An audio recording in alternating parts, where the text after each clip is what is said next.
What's up, guys? It's Adam, aka Marf, and this is Marfoogle News, the call-in show that asks, are you ready? Now, today someone asked me, why do you have Dex on the show? I'll tell you why I have Dex on the show. Dex, are you there? Yes, Adam, I am here. Dex, what is 52 times 6,675? 353,775. Boom! That's why I have a Dex on the show. We'll be right back with today's news. I got all kinds of wow. I make it go bang boom pow. You used the calculator, right? Everybody's latest crush. I'm supersized, larger than life. Welcome to the jungle, to the wild side. You really are a freak. I got to show you what I'm all about. I got something I got to show you how. I got to show you what I'm all about. I got something for you. Just watch how I do it. Let me show you what I do. What I do. Just watch how I do it. Yeah, this is how I do it. How I do it. I got to show you. Let me show you what I do. All right. What is up, guys? Yeah, this is how I do it. How I do it. Just watch me. If you have never been here before, my name is Adam, aka Marf, and this is Marfoogle News. Today, we are going to be going over lots of crazy stories. It might make you want to think twice about going to the movie theater just here in a few days. And we're going to talk about what is going on in the White House, what is going on around the world, and the things that they aren't telling you that are going on right now. So, being real though, Dex, are you there? I want to make sure that we've got our sound all right. Yes, Adam, I am here. Hello, Foogle Fam. So Dex is here because, one, he helps me produce the show, but two, he is screening calls and he is able to actually load things that you may have. So say if you have an article that you want to show the rest of the audience, then you can actually pull that up. He has a live connection with me and he's able to actually give me breaking news as we are going. This is a live show. It is actually 8:44 on the 26th of September. So if you're watching this even a month from now, I just want to let you guys know, you can actually go to our website, which I'll just show you real quick. If you go to marfooglenews.com, we take the time before every show, and that's why the show can vary. Not always exactly on the timed schedule. You can go here, check, and you will actually see down below, we have put every single article that we have read today and actually archived it here. So we don't just take something out of context and then, say, oh, believe us. We actually give you the access to the source of where that information has come from. Now, this one, you'll actually just go to this screen or thumbnail, and then you will be able to find all of the articles that we referenced today. With that being said, this is a very, very useful thing, so make sure to actually make use of it. We have lots of crazy things going on. We have T-Man being attacked by, from all sides about this whole call. We have new information that came out about that. We're going to talk about that. We have air defense systems and troops going to another country. And, of course, that's taking backseat to all of the political turmoil. We have the Army is planning to strap more tank-killing missiles to its Stryker armored vehicles. There's lots of stuff going on all at once. Not only that, last night we talked about some things, including the fact that they are actually... 2 nights ago, we were actually talking about how they have all of these ships that were supposed to be retired, and now they're getting put into play. We might know why. And we have some dark web information that is really, really scary about the coming Joker release. And there's something that I wanted to let people know that I believe it might relate to something totally outside of the Joker release. The Joker release, in my opinion, is almost kind of a something to throw people off from the trail. So we have a lot of information that is not on MSM, or MSM does not bother covering this, of course, because they're too busy, doing whatever they can to get ratings. So, Dex, thank you for screening. We'll have the phone number down below. It's 224-400-MARF. Make sure to press option 4, and then you will be able to get through in here in a little bit. Right now, the phone lines are not open yet, but they will be right after the news. So, just to get into it real quick, U.S. deploys air defense systems and troops to SA. Now, of course, I mean this word right here, but I can't even say that word. Otherwise, it will actually mark the video. And if they mark the video, it doesn't get spread among the masses. The U.S. is sending 1 Patriot missile battery and 4 ground-based radar systems to SA, the Pentagon said Thursday, in what officials describe as the first steps to help the kingdom protect itself against Ryanian attacks. 2 more Patriot batteries and a THAAD missile defense system will be prepared to go later if needed, and the deployment will involve about 200 troops. Now, Dex, I just wanted to ask you real quick, this is finally a number. Before, they would not tell us how many troops were going over there. Do you think the 200 troops is just this latest, or are they actually saying that they only sent 200 troops? That's almost nothing. Yeah, that's nothing. There's got to be more in order. I think this is just for the request for defense. So whenever they, deploy troops like this and they don't give a number, and they did not at first, they did a mass deployment and they never gave the actual number. They said it was less than 2,000, and that wasn't an official quote. And then later, someone else said from the White House that that was not supposed to be said because it was more than 2,000. Now they say 200. So kind of a lot of different things, but I think this is just 200s, with this defense system that's going out. So 200 troops are actually going to be traveling with these systems and for this deployment, because there's been multiple deployments already and they're just little ones, right? Or at least that's what they want us to think. It says military commanders and defense leaders have been working since last week to iron out all what the military aid to send to the region in response to what U.S. officials say was a brazen and unprecedented cruise missile and drone attack by Ryan on Saudi oil facilities on September 14th, which we covered live. It says, let's see here. President DT, during a White House meeting last Friday, put off, at least for now, any immediate military strike on Ryan, but approved a broader effort to beef up security in SA and the region. He told reporters that showing restraint, quote, shows far more strength than launching a retaliatory strikes now. Now, part of me thinks that that's just kind of, hubbub, and I think that it's because there's some serious threats being thrown back and forth, and I think some in the White House, including some of the folks that we've talked to that are high-ranking officials, say that they are unpredictable over there. And they feel, and this is something that they would never put on record, is that they over in Ryan feel like we are playing games. This is something like they feel like we're screwing with them, and they really do want to go at us. Now, most of you would probably say that sounds kind of logical, considering some of the things that have happened are questionable. Like, as in, they might not have done it in the first place. Not these. I think that these, some of this is back and forth, and some of the things they actually admitted. But on the other hand, there are a lot of weird things going on here. In the past 2 years, there's been a lot of weird stuff. Ever since kind of the winding down of the other conflicts that we were in over there, it's kind of seemed like we are looking for any reason possible to take this country's leaders and everything out. Look at the leaders and the countries we've taken out before this. We took out Gaddafi, who is going to start his own gold standard type thing.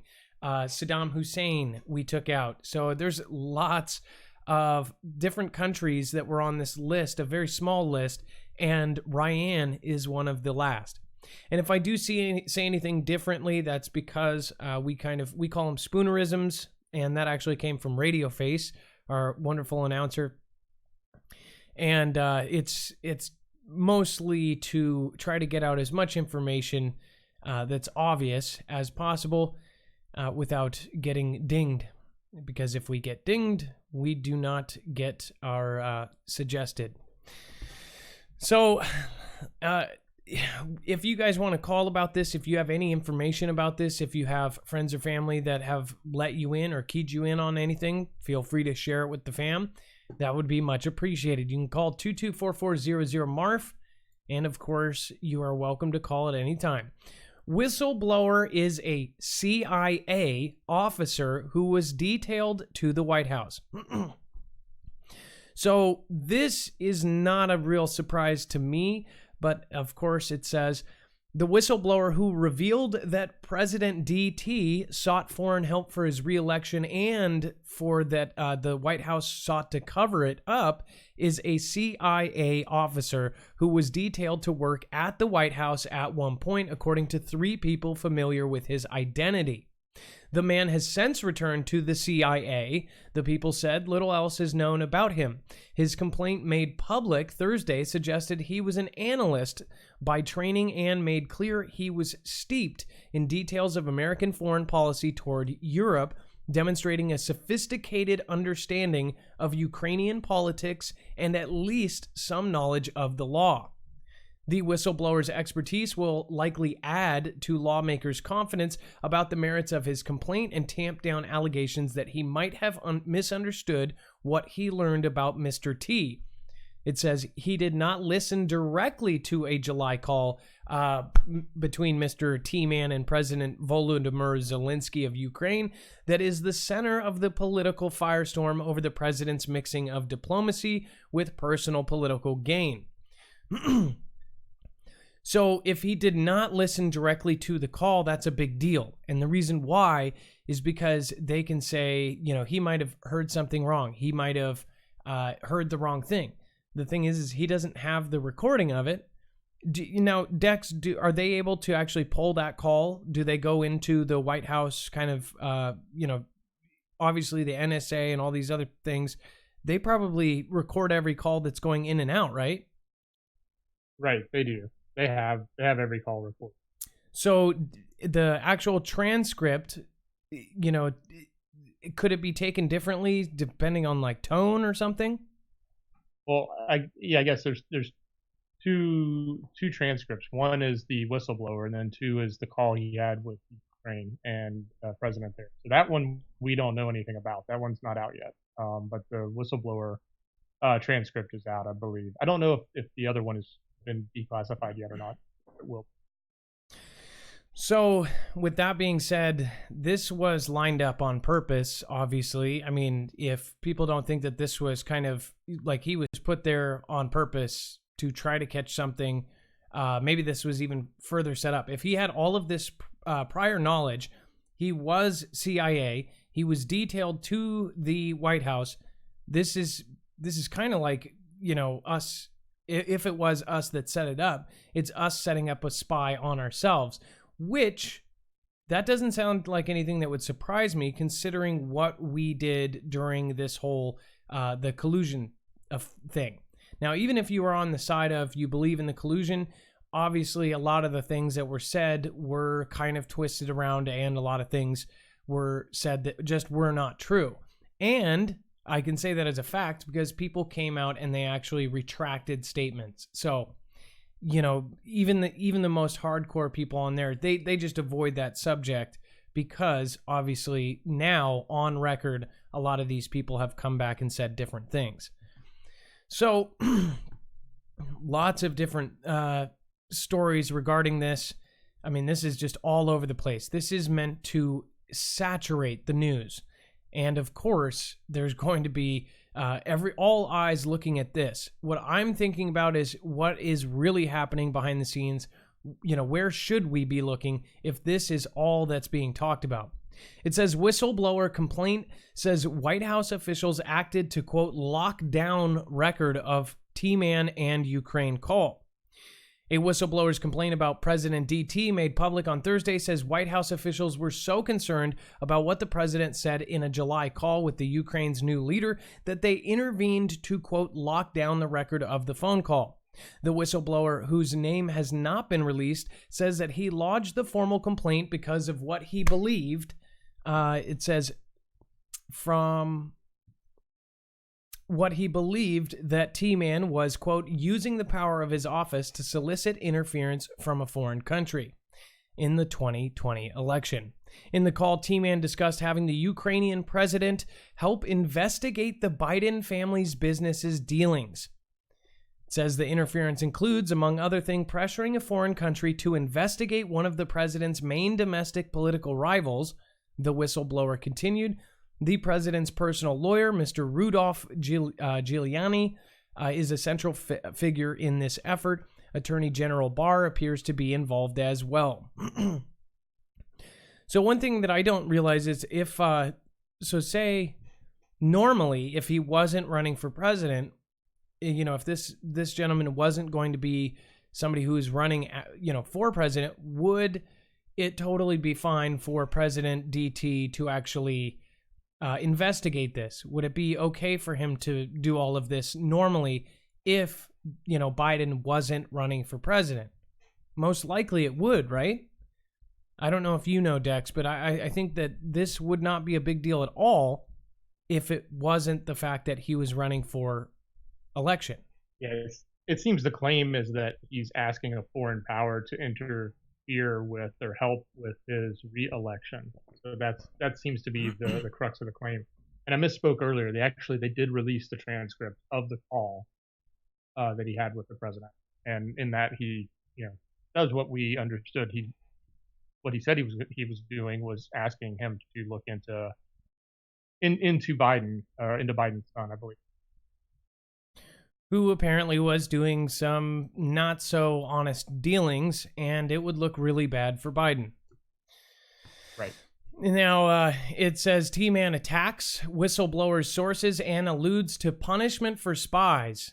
This is something that a lot of people are hoping for. I've seen a lot of things on Twitter saying that this man is a spy, that he essentially kind of set himself up to try to catch something like this. It says President T-Man on Thursday morning told a crowd of staff from the United States mission to the United Nations that he wants to know who provided information to a whistleblower about his phone call with the president of Ukraine, saying that whoever did so was close to a spy, and that in the old days, spies were dealt with differently. Now, I believe they would hang somebody like this. This would be treasonous, or this would definitely be, a gravestone marked with their name on it. It says the remarks stunned people in the audience, according to a person briefed on what took place who had notes of what the president said.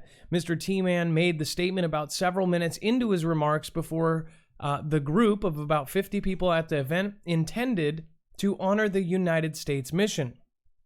At the outset, he condemned the former Vice President Joseph R. Biden Jr.'s role in Ukraine at a time when his son Hunter Biden was on the board of the Ukrainian energy company.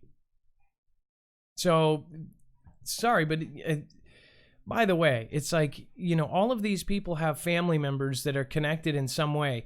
If you look back through all of the previous presidents, you've got presidents that were tied directly into the oil companies. And of course, you've got all this going on, now.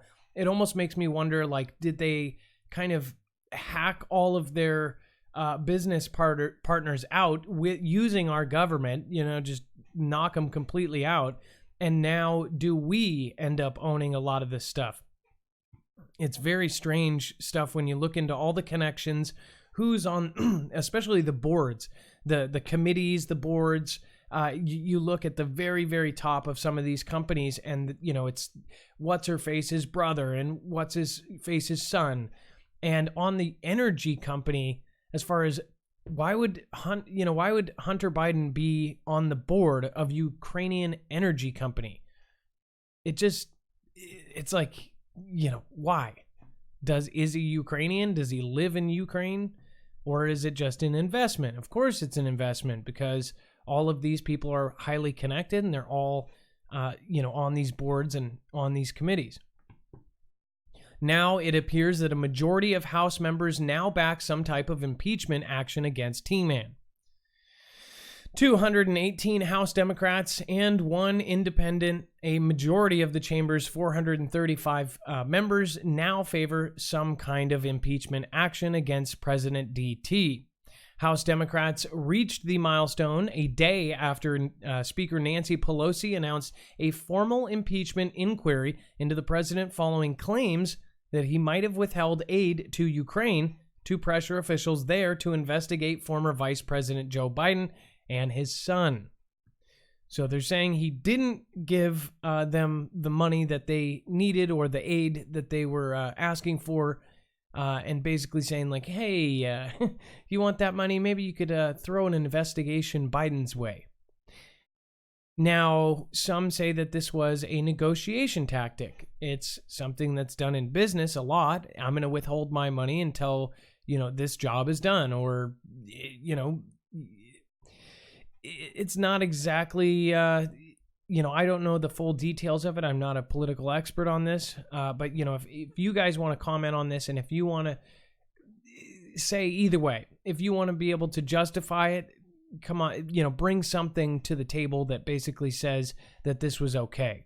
As of now, I think that the reason why so many people are against him, even on the right, is because they can't really justify it, or at least not publicly. If you have something to help him, give us a call. If you have something to condemn him, give us a call.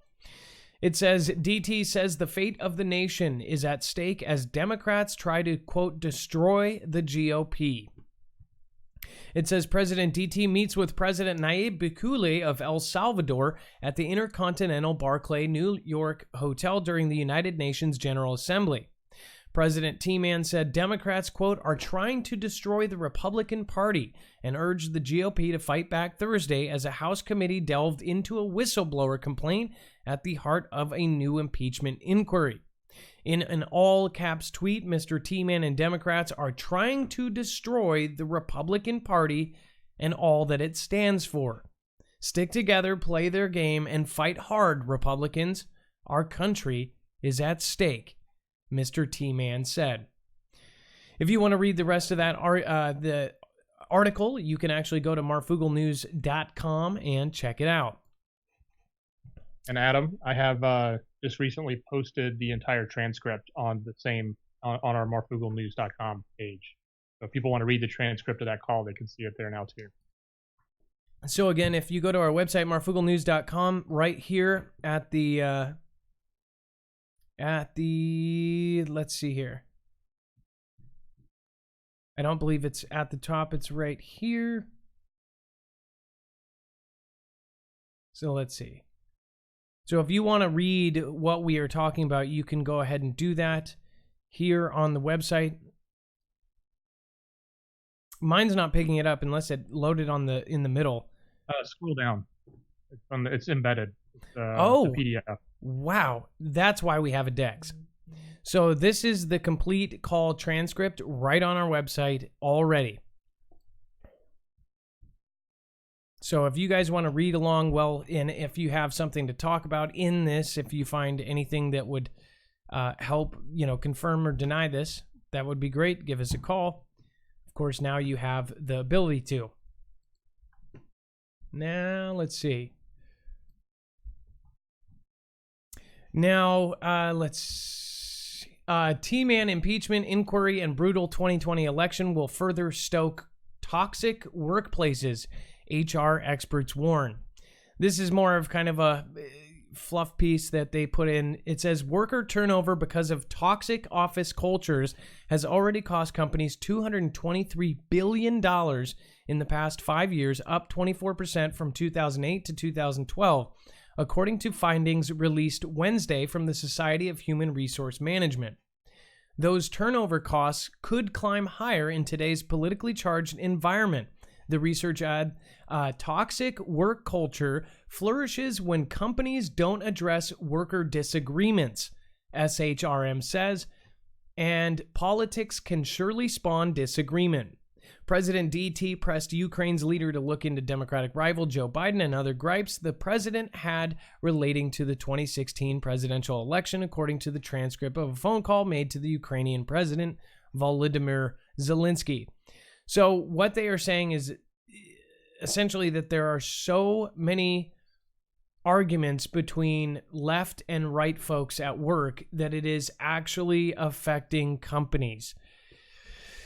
Do you, I mean, I bet you, Dex, you believe this is true, huh? I mean, this is essentially Absolutely. the division in our country is so great that it's costing us even more money just because we are arguing and we can't get along. That's pretty sad.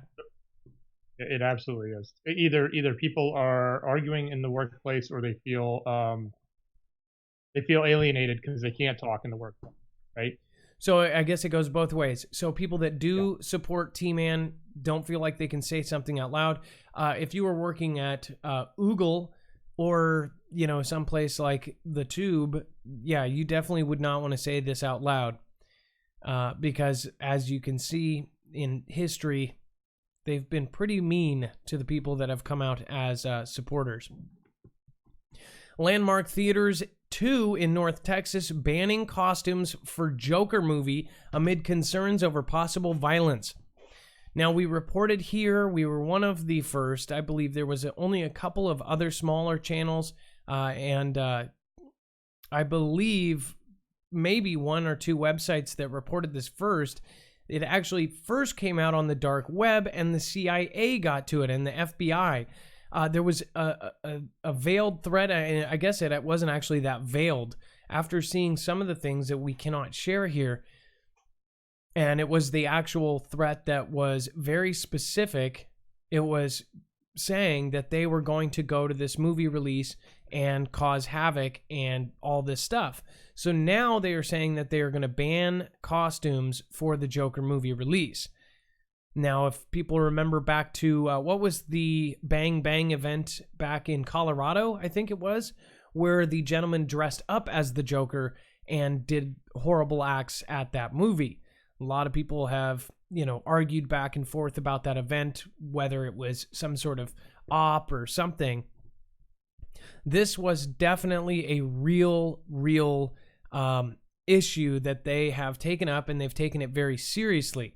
My concern is that they aren't telling us about all of the other ones attached to this. Just like when they did this drills, we talked about it 2 nights ago, the vehicle drills, this U.S.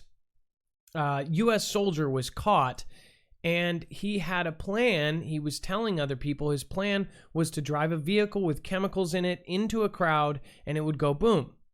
Well, we showed you on that last episode that they had drilled for this for months. So if he is saying it and he just recently said it, that means that there is a whole lot more of that out there.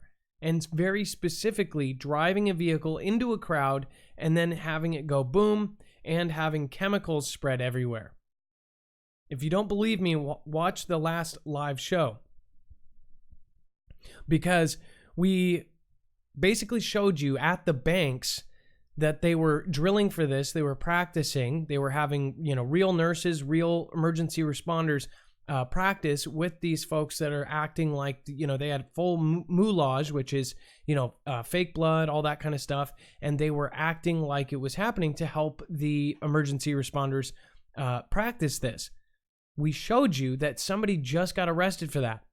There are dark web threats way worse than this, and this is only one that has come to the surface. This is like, I guess you could say, the iceberg, and it is much bigger the farther you go down.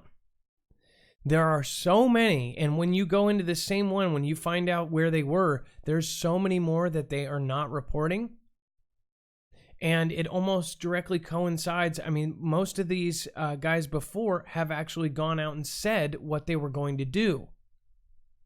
But not that many people go on the dark web, you know, the real dark web, to find out about this stuff. It's scary even going on there in the first place. Everyone I've talked to, including, you know, people like Jay Stone, she went one time and saw something she couldn't unsee. You know, she was like, screw this, I'm never going on this thing again. Some people go through Tor and other browsers to do stuff like that. If you get, you know, if you walk into the wrong room in the dark web, you know, people will, you know, basically put an X on your back. Like, hey, you weren't supposed to walk in there. You're not supposed to see this. not only are the bad guys on there, but the good bad guys. And you're talking about NSA, CIA, FBI. They're all floating around there doing their stuff. It's like a whole nother world.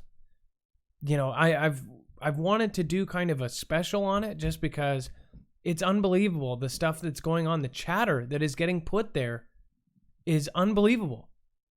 I mean, you know, some of that stuff that, you know, some of the stuff you would release on a channel like this, and the channel like this wouldn't exist, period. That's how crazy it is. And I know some of you watching that have been on there know exactly what I'm talking about. It's like really, really scary stuff. And a lot of the connections after EpiPen or Epstein got arrested, all these weird things are going on. It was like it set off this weird, you know, like tidal wave of just different people, you know, freaking out on there. We have many people that are kind of reporting to us what's, you know, going on, and it's just crazy to see some of the things. So this whole White House, you know, thing that's going on, the T-Man thing, you know, if you look at it, you could either look at it one way. They set this up. They got exactly what they needed to try to impeach him. If they get to a certain point of impeachment, it gets to the point where he can't even run. Even if he doesn't get impeached, if they get to a certain point of the process, from my understanding, he will not be able to run. So maybe they were just trying to get it just to enough of a point. I mean, they've tried to come from every different angle. I mean, you're talking about all sorts of different fake events that have gone on, the Smollett, all these different events, you know, you go, oh, well, that wasn't related to him. That was just, you know, talking about it in general. No, those were to make him look bad. All of these little events, they are all towards something bigger. The Kavanaugh thing, all of that, all of these things relate right back up to him. And they've been trying to attack from top, from bottom, from the side. Even if you're not, even if you hate him, you have to understand that there is something going on here that's way deeper. I mean, these are ops that are getting played out every day. It's kind of freaky to think about this, and being completely real with you guys, we have no idea what's going to go on in the next 6 months here.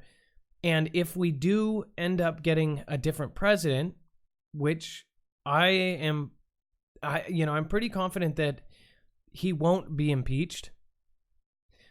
But at the same time, they might get him to a certain point where he won't be able to rerun. Who's going to take his place? You know, what kind of things are going to be kicking in? I think a lot of diehard T-Man supporters are thinking, you know, 4 more years. They are trying to do whatever they can to stop that. So there could be bigger events that happen. I mean, you've got not only the public divided, like that HR article says, you know, people are so divided down the middle, or so, you know, shamed into not supporting one person or the other. It's actually cost billions for companies because they're having all of these arguments and things that they just can't settle. It's almost to a point of a civil conflict. Now, I'm not saying it's going to be a civil conflict, you know, this year or anything. But when you look at what's going on, it's only getting further and further division in between the entire country. So one thing we have to work on is not getting distracted by the biggest story of the day. If you look, there was at least 25 to 30 stories on impeachment, and maybe only 1 or 2 on SA, the oil facilities, everything that's going on over there, all the weird grid outages all around the country. Those are not getting reported. And there is another story that, you know, people should be talking about.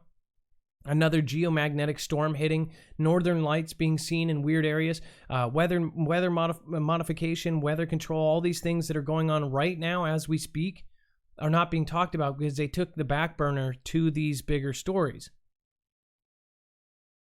So I do appreciate the people that come over here, because when we take these calls, you have the chance to bring some news to the rest of the Foogle family that nobody's talking about.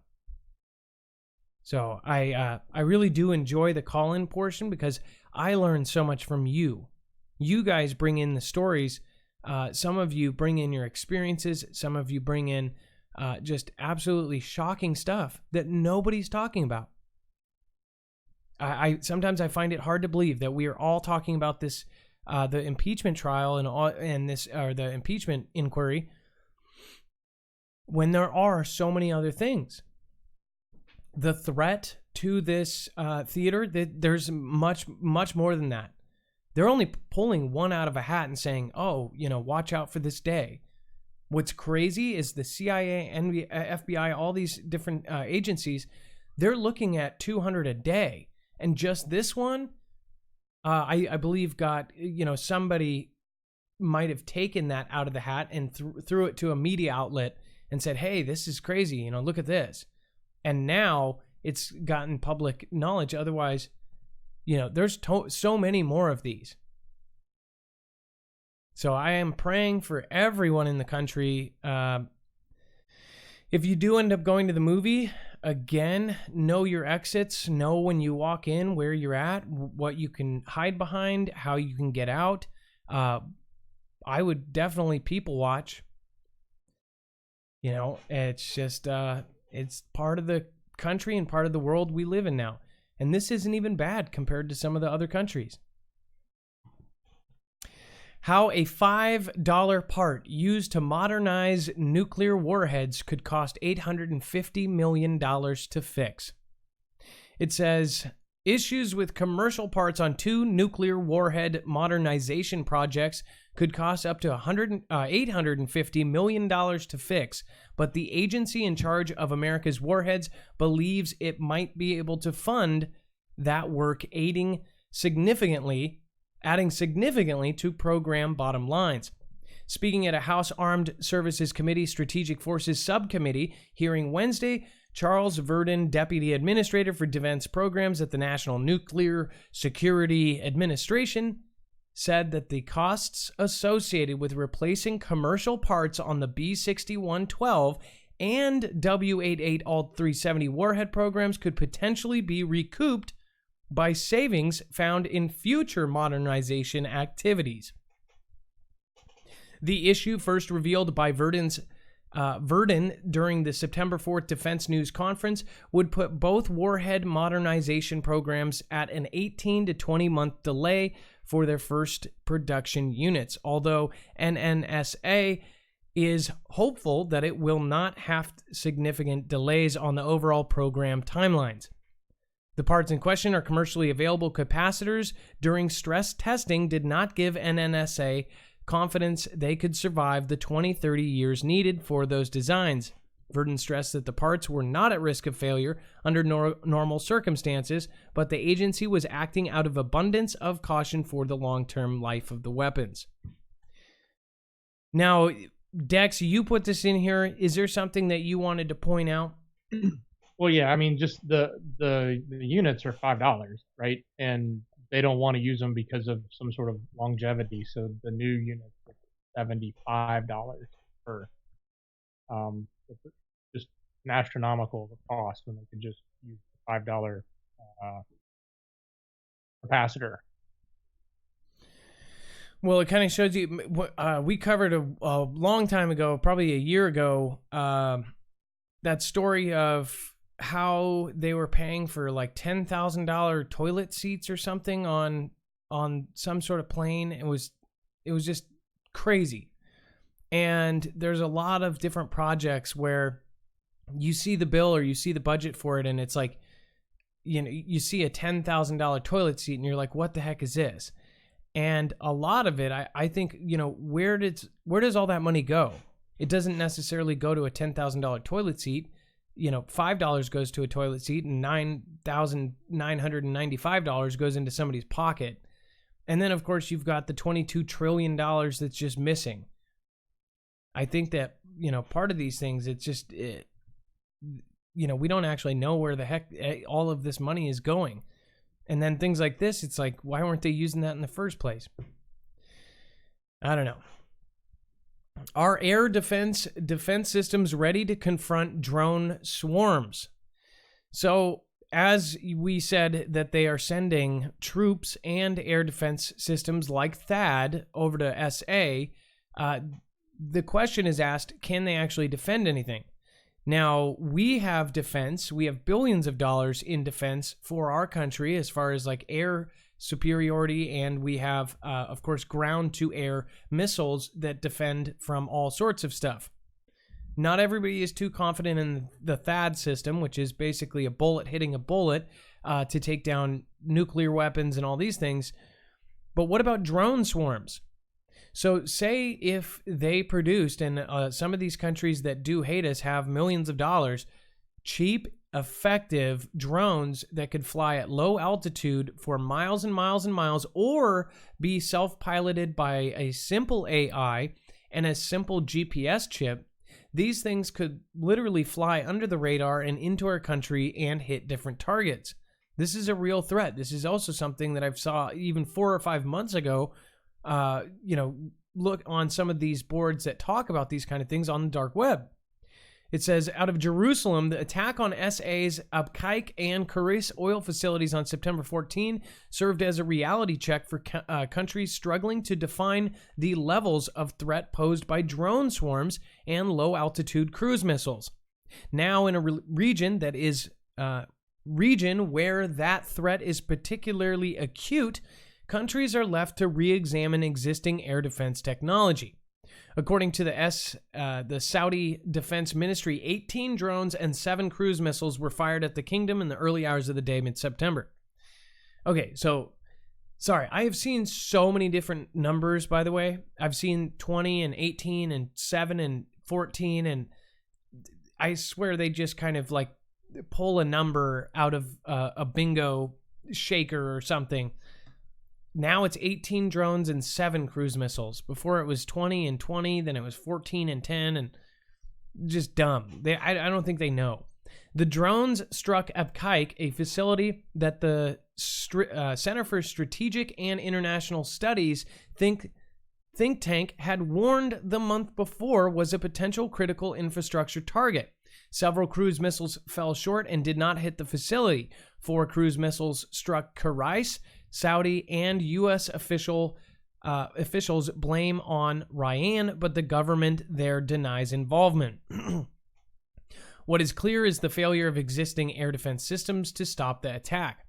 The Abqaiq facility air defenses reportedly included the American-made Patriot system, Erloiken GDF 35mm cannons equipped with the Skyguard radar, and a version of France's Crowtail called Shaheen. Satellite images posted by Michael Dutzman, a research associate at James Martin Center for Non-Proliferation Studies, shows the setup. Impeded by radar ranges and the facility itself, as well as the speed and the angle of the drones and missiles. Saudi air defense apparently did not engage the drones. So the missiles might have got hit, but the drones weren't. So, one thing too is that they have miniaturized, nuclear devices as well. Think about this. If they could get a nuclear device on a tiny drone, or, 100 nuclear devices on tiny drones, would these systems be able to fight it if they did it, close to now? Like if they did it before they came up with a system to take out drones. Raytheon produces the Patriot air defense system. It says, if U.S. supplied air defenses were not oriented to defend against an attack from Ryan, that's incomprehensible. If they were, but they were not engaged, that's incompetent. If they simply weren't up to the task of preventing such precision attacks, that's concerning, said Daniel Shapiro, a former U.S. ambassador to and a visiting fellow at the Institute of National Security Studies.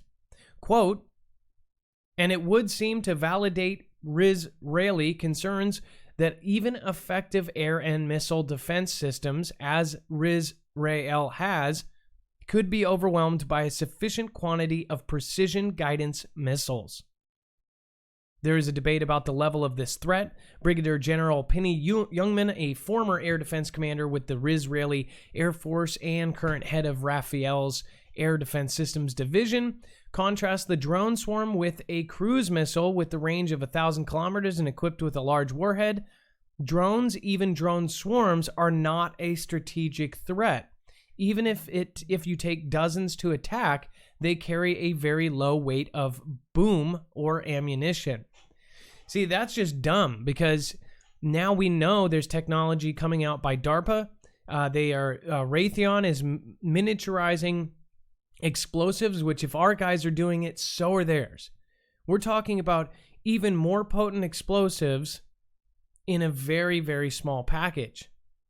So you're talking about even like a little racing drone carrying a quarter size could do a human damage. If you think about a drone the size of, say, an Inspire 2 that can carry a 10-pound load, that's plenty enough to do way big damage. So I don't know what he's talking about. This is something that myself and some of the military folks I've talked to totally disagree with. It really makes you think, though, if they have our defense systems, if they spent their money defending, if they spent their money on our defense systems and our defense systems didn't get it, even if we are the ones who launched the damn attack, just saying, even if that was the case, that still means that our systems failed. So, or they just turned it off. They were like, get the missiles to make it look like we tried. The Army is planning to strap more tank-killing missiles to its Stryker armored vehicles, Business Insider. Now remember, what's pretty crazy is we had somebody local said that all these Stryker's vehicles were out and about, and there was just thousands of them, right? And then all of a sudden they were covered up. They said that they were covered up, and somebody else called in and corrected us and said, no, they're just covered up because rain can affect the metals. And it's kind of weird. We never really get people calling in consistently, like trying to go out of their way to correct something we say. Only on a couple of issues, like out of nowhere, professionals just pop up and they're like, nope, this is it, and this is it. It's just kind of weird, right? Like they didn't want us going down that road, so they quickly corrected it. But those Strykers were getting work done. And we talked about this last year. And now there's an actual article saying that they are adding more tank-killing missiles to its Stryker armored vehicles. Anybody that's watched this show knows that we talked about that they were doing some secret project with the Strykers. And now it's public. We talked about this almost a full year ago. Beginning in 2022, the Army will start turning large numbers of Stryker infantry carriers into tank killers by equipping them with remote weapon stations armed with Javelin anti-armor missiles. The fielding of a common remote operated weapons station Javelin, or Crow's J, is part of a larger effort to give the basic Stryker infantry carrier more firepower. That effort began in March 2015 when commanders began requesting a 30mm cannon to give Strykers more punch than the standard 50 caliber machine guns if they have to face potential adversaries such as Russia. Currently, the 2nd Cavalry Regiment is the only Stryker unit that has vehicles equipped with the 30mm cannons or early versions of the Crow's J, but the Army will begin equipping 3 more Stryker Brigade combat teams with both capabilities in 2022. Colonel Sid Hills, director of the Stryker Warfighter Forum at I-Corps, told military.com recently. What I want to know, so the Crow's J and a lot of these systems, the jack-in-the-box things that pop out, we've showed them on the show. In fact, I'll just show you a picture of the Crow's J. Some of them are remotely operated. They basically, let's see here. Crow's J, bam. So this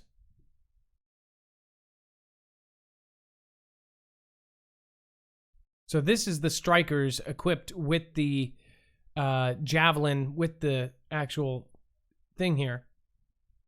Now they're talking about remote operated 30mm cannon. Now they also put these in containers. So I think, are they just called Crows without the J? If they're the jack-in-the-box style, I think. Hold on.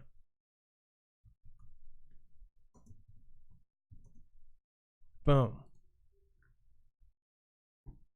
So, Crows, as common remotely operated weapon station, They also have these in containers where they can pop out of a box. I mean, they literally look like a jack-in-the-box, and they can fire, and somebody doesn't even have to be there. They can be far away, essentially set one of these up, kind of like in Call of Duty where you set up, oh, check this one out. This one is cool. This one's a little remote vehicle, probably designed by DARPA. Imagine if that rolled up on you. That could tear you to shreds. That's 30 millimeter. And then look at those ammo boxes. Jeez. But again, they are adding these to it, and they're going to be armor piercing so they can go through tanks. Why do they need those all of a sudden? And before they've quoted, they said we needed it because of Russia. Is something else going down? I don't know. It says no drones, drinking, or dissent. China lays down law ahead of 70th anniversary. So a lot of things have been going down. We're going to actually talk about this and possible confirmation of what I've been saying for a long time here. In fact, we've even had calls about it, and people have said that what was going on there is absolutely disgusting. We'll talk about that in here in a second. Chinese President Xi Jinping and the Communist Party are facing challenges at home and abroad. It says, as Beijing asks or seeks to ensure the special day on the 1st of October goes off without a hint of their own, there must be no use of walkie-talkies and other devices using radio waves during rehearsals for a military parade to mark the day. Those living near Tiananmen Square have been instructed, quote, not to approach the windows and to keep their curtains closed. In neighboring Shaanxi province, police and other public security staff have been forbidden from drinking spirits since the 5th of September, or the 15th of September. The crackdown is the fiercest among those who criticize the government. Normally outspoken activists and critics have been ordered not to speak to foreign media. Some who have expressed support for the Hong Kong protests have had to promise they won't travel to the city until well after the anniversary on the 1st of October. The popular microblog Weibo has also launched a, quote, special cleanup operation against harmful political information and any accounts or posts that distort the history of the party or the country, according to a statement issued earlier this month. The tightening of control in the run-up to the celebration comes as Beijing is facing what is arguably the most difficult chapter since 1989, when the military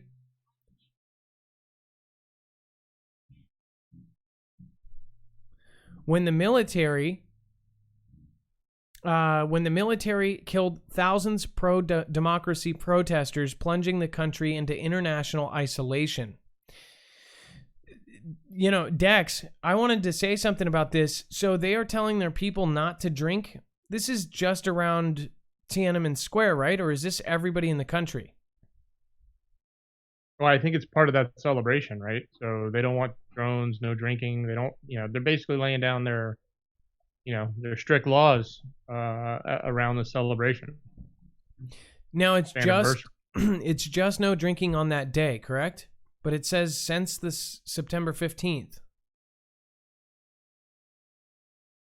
Yeah, I guess it's for a time period because it looks like it's the run up to the 70th anniversary. So I think they're trying to, control that this time period. So nobody's supposed to drink from the 15th to October 1st. Are they? One thing that I could think of is if they stopped drinking, for more than that, so say months, is that they were getting people ready. They don't want any alcoholics or something by the time that we go to some sort of conflict. I just think it's very, very weird. So they have them quit a week before. I guess this is to stop, to make them look good. I don't know. I don't even get it. And then does the alcohol come back right after the celebration? I don't get the alcohol part just for a week. I could get that if that was like a culture thing. Why do you guys think that they are having their entire country stop drinking for essentially a week? No, 3 weeks. It's pretty odd. Just one thing kind of related to this. There is a store chain called Fry's, and I don't know if any of you have been into it recently. Fry's is a computer store, and it's owned by a bigger kind of chain of families, and the last 4 or 5 times I've been in there is absolutely the saddest, most decrepit thing I've ever seen. I said, "Are you guys going out of business?" And they go, "Well, we don't know, actually. The staff is like cut down to almost nobody. There's these big lines. Usually when you went there, it was, such a cheap place, and you could get all this cool stuff and weird gadgets and RAM and everything you could imagine for a computer. They had toys. I mean, like, they just had everything. Massage. I mean, they had skateboards, drones, whatever you could think of electronics wise, it was there. Now, and by the way, you would have to wait in a line of 40 people, but it would go relatively quick because there were 15 checkouts, and, they would bing and they would tell you like 17, and you would go down, kind of like what they do at Ross. And you would go down and you'd get in and out, really quick most of the time. They had one person at this huge line. It's one single long desk with all of these checkout stands. One person there on their phone during the busiest hour, which usually if you went in there at 4 o'clock, it was just packed. There was one guy back in the computer area falling asleep, literally falling asleep. And then there was one guy in the sound and TV area, almost the same, on his phone. And all of the shelves are completely empty. I'm going to go in and take pictures. It's insane. I said, "Hey, are you going out of business?" He's like, "I don't know." And the guy that works there literally started shoving his whole story on. He's like, "They don't even have the respect for me. They don't even have the respect to tell me, what, they don't even care about me as a person." And I was like, "Whoa," I just asked, "Are you guys going out of business?" He starts saying all this stuff, and he's like, "Yeah, we don't know. They don't even have enough respect for us to tell us, and this and that." They said that the tariffs on China, which it's really crazy to look into that store now, because the tariffs on China shows you all of the products that they were getting from China. So the things from here, from the vendors here, they were all fine and stocked.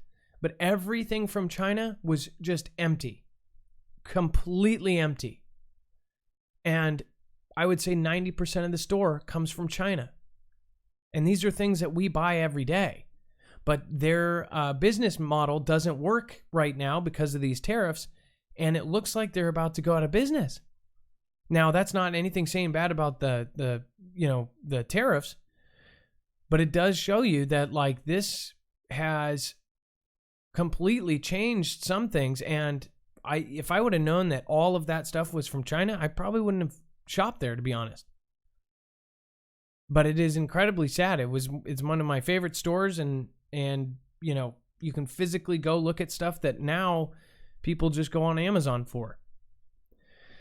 But it was insane to see it so empty. I mean, it's like a ghost town. You could hear, the beeping in the very back of this warehouse-sized store. I mean, it's just nuts. And they're hoping that it all goes back to normal. I don't know if it will. Let's see here. China's new super camera can instantly pinpoint specific targets among tens of thousands of people. This is pretty crazy. It says the camera, scientists have unveiled a 500 megapixel cloud camera system in China that they say is capable of capturing the facial details of each individual in a crowd of tens of thousands of people. Raising fears, facial recognition monitoring could soon reach a new level. The camera, which was revealed at China's International Industry Fair last week, was designed by Fudan University and Changchun Institute of Optics, Fine Mechanics and Physics of Chinese Academy of Sciences. The camera's resolution is 5 times more detailed than the human eye, and it is also equipped with artificial intelligence. Well, who would have thunk? Facial recognition, real-time monitoring, and cloud computing technology, designers say. All this means is it can detect and identify human faces or other objects and instantly find specific targets even in a crowded stadium. Jingzhang Zhang, one of the scientists who worked on the new technology, explained to reporters at the exhibition display. He said this device, dubbed the super camera by local media, can capture both still images and record video. Australian freelance technology journalist Alex Kidman said the camera was technically feasible, but there were potential difficulties. The challenge for this camera of this scope, especially in a cloud-led AI environment, is the quantity of data that's needed to shuffle around for identification. As you raise the detail level of each image, as the Fudan University scientists have done, you seriously raise the size of the files, especially for video, a substantial amount. The capacity of such a camera also has raised concerns about privacy in a country already criticized for heavily monitoring its citizens. So they've made, the president has made himself president for life. He has made constant changes towards, a complete police state, a complete communist state, police state, where they are watched everywhere they go and everything they say. The Weibo social app is essentially a tracking app, and it reads all of their messages. It does all that. So the scary part is if they have it, we are going to put that into play here. So imagine you go to, say, a Cubs game or a Seahawks game or something, and there's one of those cameras centrally placed on either side of the stadium, and it picks out 14 different criminals, and by the time you're leaving, there's officers waiting. Or say they have on the exit of your, or on arrival, they have you pay your parking tickets. Who knows? This is kind of scary, actually. But who knows? Prince Andrew's role in Jeffrey Epstein pedo scandal is being covered up by the FBI, claims ex-top cop who says he has hours of damning CCTV footage. A former U.S. cop claims the FBI may be helping cover up Prince Andrew's alleged role in the Jeffrey Epstein sex abuse scandal. John Mark Dugan, who fled to Moscow following a raid by the feds on his home, also says he has hundreds of hours of footage from the billionaire pedo's Florida mansion. John Mark Dugan has been in Russia since he sought asylum to avoid arrest in the U.S. for alleged computer hacking. It says M16 sources fear Dugan, who is also a former U.S. Marine, may have passed compromising information about the Duke of York to the Kremlin. So there's actual footage that might tie the Duke of York, aka Prince Andrew, to Epstein, and it might have been passed off. And somehow they got this information. And this guy who got caught, or apparently it looks like he's in Russia seeking asylum. Wow, this is crazy. It says, however, the 42-year-old has told the Times, quote, it was ridiculous to suggest he would hand over any information to the Russian authorities. I don't think so.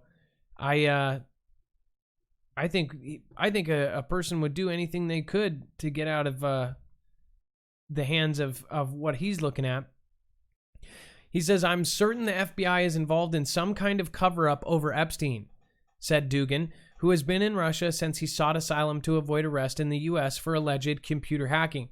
Now, how many of you, press 1 if you think this guy is going to mysteriously end up perished, or 2, you think he is right and he's going to end up perished, or 3, he's just doing this to get out of it and it's not real at all. The FBI got hold of all the data I have when they raided me. My copies of the files will never be released unless something untoward happens to me. So he's saying there's a kill switch. I guess I didn't give you guys the best options. I guess, but I think 1 is actually 2 might be a great option. I think this guy's going to end up dead, but at the same time, he's got a kill switch. So maybe he might just be kidnapped, tortured until they find out where he hid the stuff. So I'm going to keep track of this Michael Dugan or whatever his name is. John Mark Dugan. That's a name that you guys should keep looking up, because I bet you we're going to find out that he ends up, mysteriously poisoned or something. It says that the FBI is involved in some kind of cover-up over Epstein. That's big.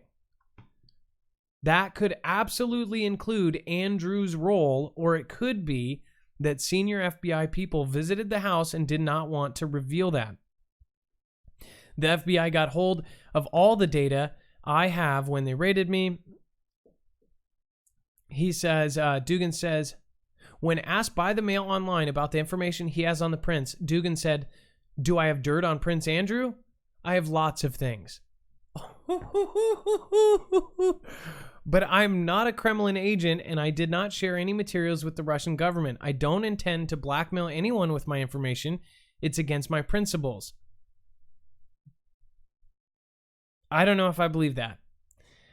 Honestly, this is, I think he would. I think there's a lot of American names on there. I bet there's probably Russian names on there for, there's probably a lot of names on there. So he essentially has some of the Epstein Black Book files, and he has his own kill switch. So he's probably a key to a whole lot of stuff. It says a previous Buckingham Palace statement said, "The Duke of York has been appalled by the recent reports of Jeffrey Epstein's alleged crimes. Quote, His Royal Highness deplores the exploitation of any human being, and the suggestion he would condone, participate, or encourage any such behavior is abhorrent." Spoken like a true royal grace. Abhorrent. Mr. Dugan said he had about 200 hours of video from inside Epstein's properties, including scans of documents seized by the cops. So he hacked, right? So, Dex, this guy hacked this footage, right? That's what it appears. Whoa. Imagine if you were a hacker and you hacked that and you realized what the hell you had. I would be scared shirtless. Epstein, and then it goes on to say, Epstein killed himself in a New York jail cell while awaiting his trafficking trial. He says he has only watched snatches of the video. Weird word to pick for that. Which showed the interior of rooms from several angles.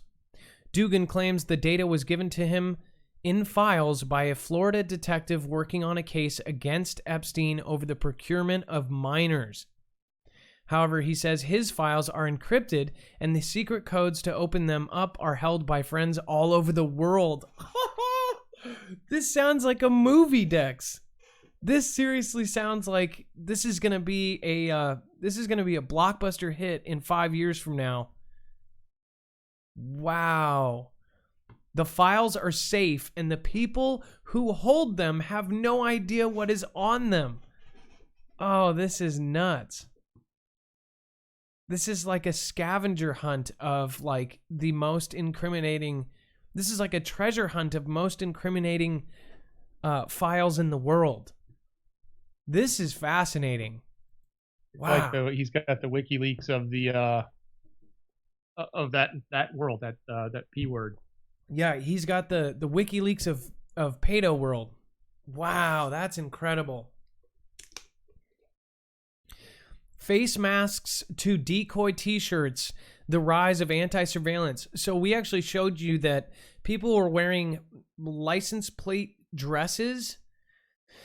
And this is real. There was a clothing designer that made license plate dresses, like all license plates on the dress, and it actually looked like repeating license plates because a lot of the facial recognition cameras will look at it and go, oh, that's a car, and they'll move on, and they won't actually try to scan it.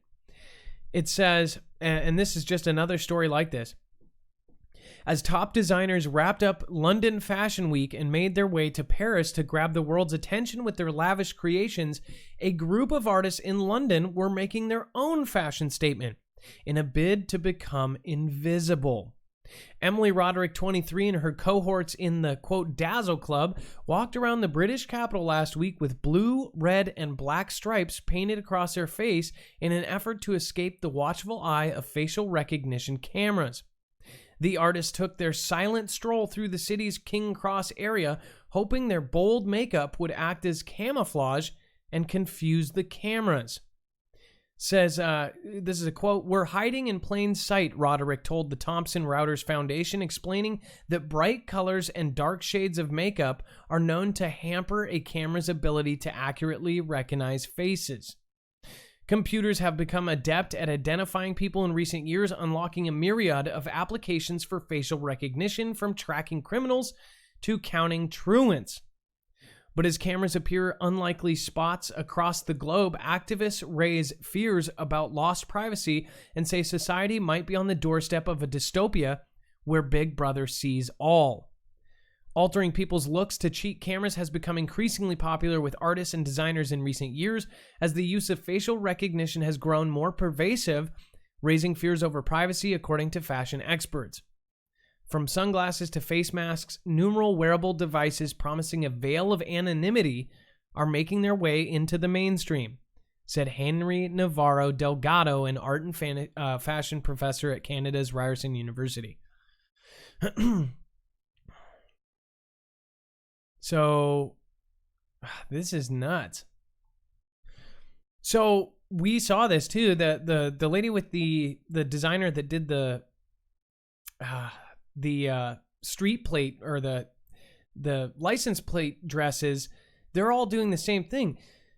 What is really crazy to me to think about is, what if in a future world, like after a conflict and everybody's running around all these cameras, what if we actually had to do this to get around?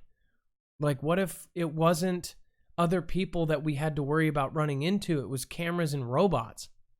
I know that sounds like straight out of Terminator, but what if you actually had like war paint, only it's paint just to confuse the cameras because you don't want to be spotted? It's pretty crazy to think about. Our country and our world is getting to the point where there's cameras constantly tracking us with AI and facial recognition. They know everywhere we go. There is no stepping out of line. And I think just that fact, it's like even law-abiding citizens, they go, well, I'm not doing anything wrong, so who cares? But that freedom that you could do something is something that even when that's lost, normal people that do not commit crimes are saying, this is a scary world that we're living in. That route is not available. It's closing off that route for people. And that's when people start getting, irritated about it. It's pretty weird. I mean, there's no argument against it, right? Other than privacy. But when you're walking out on the street, do you deserve privacy? If you're on a public street? They believe not. But again, we've been talking about the facial recognition on the Ring doorbells. So you're actually putting it onto your house, which will catch every single person that walks in and out of your house. I don't think Ring doorbells or Nest or any of these cameras will not have facial recognition in a couple years here. And it will all be connected to the police station. We've already shown you that it's already here. It's already done it. It's pretty crazy. And this is exactly what we were talking about. We had reports of this last year, and I'm sure there were reports of this years ago, but I don't think there's been much confirmation about it. China harvesting organs of Uyghur Muslims, China tribunal tells UN. What? Just to repeat that, China tribunal tells UN that China is harvesting organs of Uyghur Muslims. A nonprofit speaking at a UN human rights hearing said that China is engaged in widespread harvesting of human organs. Again, China is engaged in widespread harvesting of human organs from persecuted religious and ethnic minorities. The China Tribunal made the accusation at a meeting of the UN Human Rights Council in Geneva, Switzerland. It said that Uyghur Muslims and the Falun Gong religious group were affected. The China Tribunal is a pressure group backed by an Australian nonprofit which campaigns on the issue. A spokesman for the group described China, quote, cutting out the hearts and other organs from living, blameless, harmless, peaceable people. No pun intended, peaceable. Describing the situation as an atrocity. China has denied large-scale harvesting of organs. It has admitted using executed prisoners' organs in the past, but claims to have stopped in 2015. So, scariest part about this is we knew what was going on. I talked about this when I had 5 people watching. I talked about this when I had 100 people watching, and now we're talking about it again. And now it looks like they're actually coming out to the public. The China Tribunal is basically calling them out in a public space to the United Nations. We've seen the camps that they have for different religions, essentially telling them you've got to be, fit in.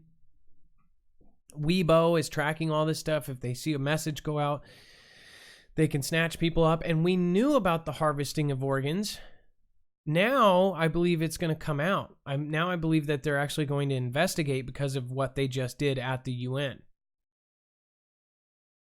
So one thing to think about is, that we're putting tariffs on China, but it's almost kind of sick. If we're supporting a country that does this to people as, one of the freest countries in the world, what are we doing? I understand, capitalism and cheap labor and all that. But man, if this country is truly turning its people into essentially slaves, and if you don't look the part or act the part, then you get killed, it's kind of scary. That's kind of crazy, actually. Not only are they tracking them, they are scoring them. You're talking about now they've got the social credit score. What happens if your social credit score goes too low? You lose a kidney? Sounds like that might be the case. Because they have had quotes before of higher politicians saying if that social credit score was too low, that you are less of a person, like you are just kind of a lab rat at that point, which I think their entire people is at this point with all the experiments that are going on over there. It's pretty crazy. Historic snowstorm may bring blizzard conditions to Montana. Several feet of snow to mountains, says Fox News. Wow, this is so weird. It says the first day of fall may have just been on Monday, but winter has already fell on its way into the northern Rockies, where a potentially historic winter storm is setting up for this weekend. The National Weather Service's Weather Prediction Center said an upper low pressure system dropping into the Pacific Northwest late Friday is forecast to bring what's expected to become, quote, a significant and possibly historic early season snowstorm across portions of the northern Rockies. Snow, lots of it, across the northern Rockies and the northern plains. It's coming. So summer just ended, and now it's going to be snow, apparently. The Northwest Weather Prediction Center said that the cold air is filtering into the region behind a cold front on Thursday and has scattered rain and snow showers, setting the stage for an abrupt return of winter by this weekend. Wow. It's crazy. It's like instant winter. Like, just skip fall. Let's just say screw it. Let's start Christmas now. I hate it. The days are already shorter. We're already looking into it. Hurricane Lorenzo strengthens to beastly. I love how they always have to come up with a strong word. Category 4 storm, tropical storm Karen forecast to weaken. The United States may get hit by 2 to 4 major hurricanes before the end of 2019 hurricane season. Forecasters are calling this year's season near normal. The 5th hurricane of the 2019 Atlantic hurricane season roared in the open ocean on Thursday, strengthened to a Category 4 storm as another tropical system closer to the U.S. forecast to weaken by the weekend. Weaken by the weekend. Weaken by the weekend. The National Hurricane Center in Miami said that as of 11 a.m., Lorenzo is a Category 4 hurricane with maximum sustained winds of 130 miles per hour, moving west-northwest at 13 miles per hour, and is located about 1,000 miles west of the southernmost Cabo Verde Islands. Additional strengthening is possible today, and fluctuations in intensity are expected tonight through late Friday night. So I think they have what's so-called a satellite picture of it. I always think some of these satellite pictures look so fakey. I don't know. Well, wow. It says Lorenzo is forecast to remain far out over the eastern Atlantic, making a turn to the northwest by Thursday night into Friday. Yeah, don't want that thing coming here. Let's see here. All right, so we're going to get the phones open. Mark Sketch, hi Marfin gang. Thanks again for the unbiased open chat. Sorry, I can't read tonight. Just what YouTube needs. Well, thank you, Mark Sketch. Thank you for supporting, through thick and thin. I appreciate it. Central Florida Prepper. Funny this whistleblower being treated as a hero, but E. Snowden is still seen as a traitor. Interesting. That's an excellent point, CFP. By the way, CFP, I did put in my community post the other day. I wanted to thank you. I did get your prep kit. I really appreciate it. The fire starter kit. I got that just 2 days ago, along with that award that I posted, and I forgot to put that up. Lori W. sent me this award that was handmade by kids. It looks like the 100,000 subscriber plaque that you get. I don't know if she knew that I didn't get mine, and that that meant more to me than anything. So that was huge. I'll show you guys. I'll show you guys tomorrow. Number 6. Thank you for subscribing. Robin's dad, Marty Snitkin, Presley 0108, Pat the Clam, Katarina Sundval, Late Thornow. Thank you guys for all subscribing. As always, if you subscribe, you will get a shout out. Ed Brown, thank you, says, yes, a lot going on, but a lot just out there to distract us. Damon Draco, mom just got out of the hospital from back surgery. Can the fam please help show her some love? I can't put the info here, so please watch the last vid on my channel where I left it in the description. So I guess Damon Draco's asking you to go over to the channel. Damon Draco, I'll pull your channel up. I'm sorry to hear about your mom. Duke Raul.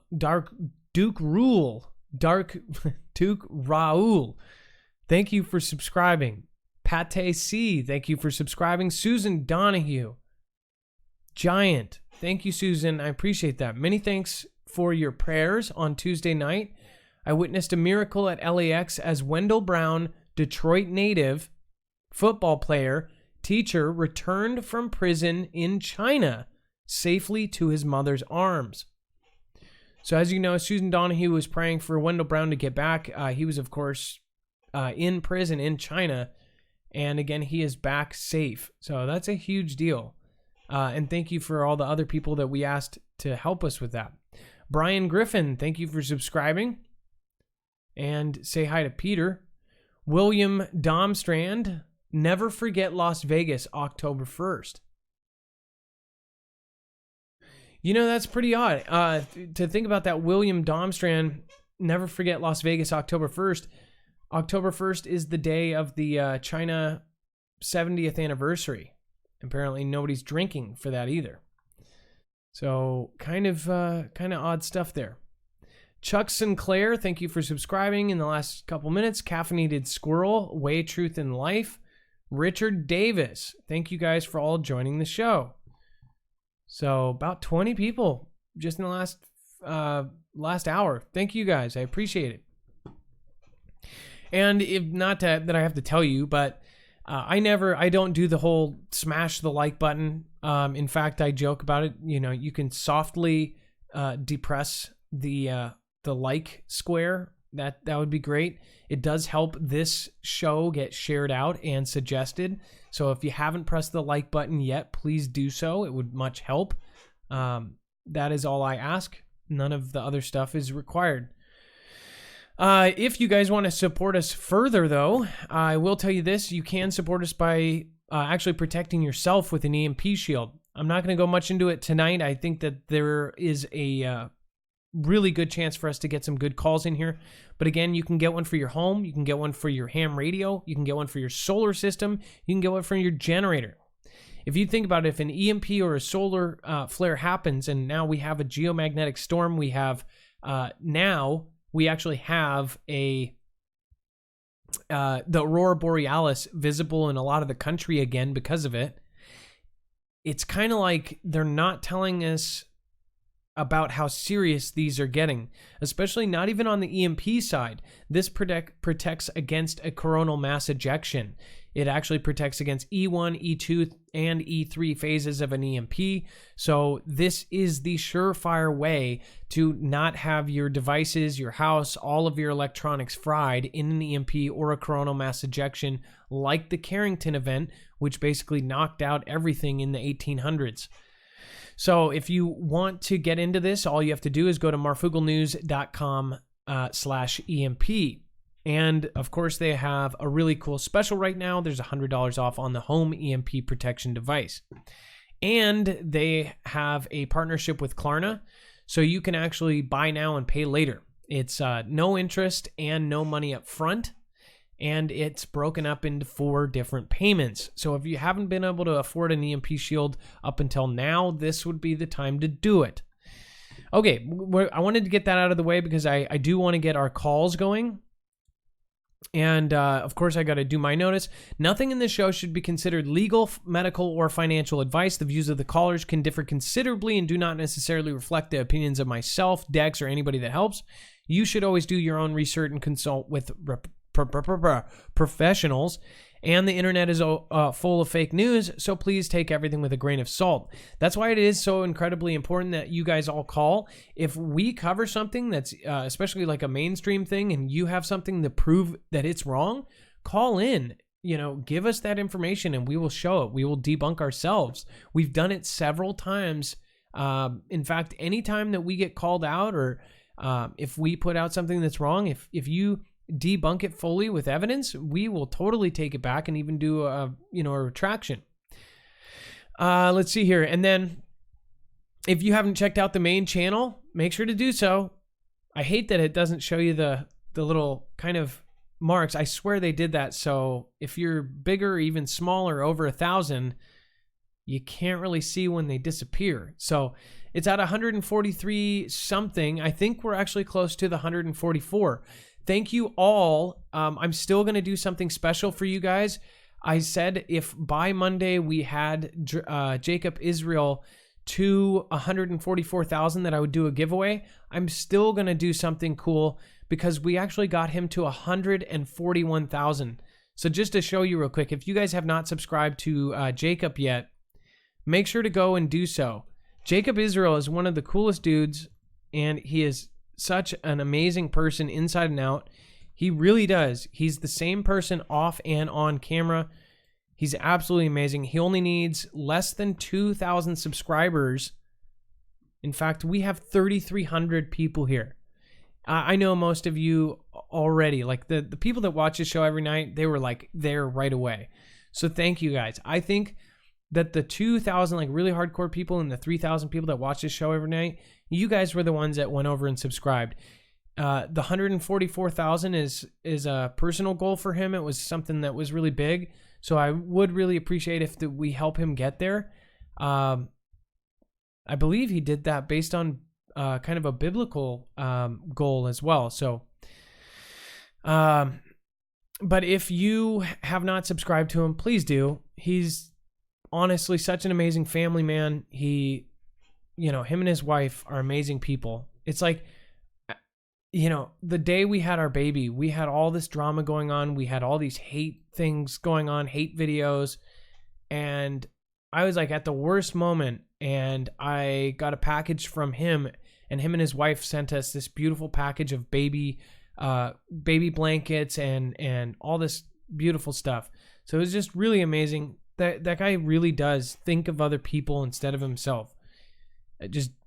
I really hope that people check him out.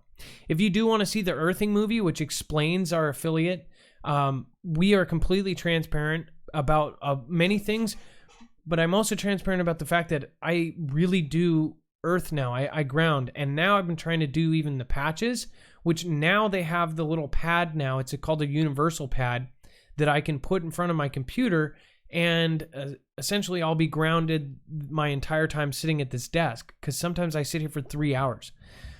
What earthing is something you can do for free. You can go out and, just like it shows on that picture, you can stand on the grass and ground.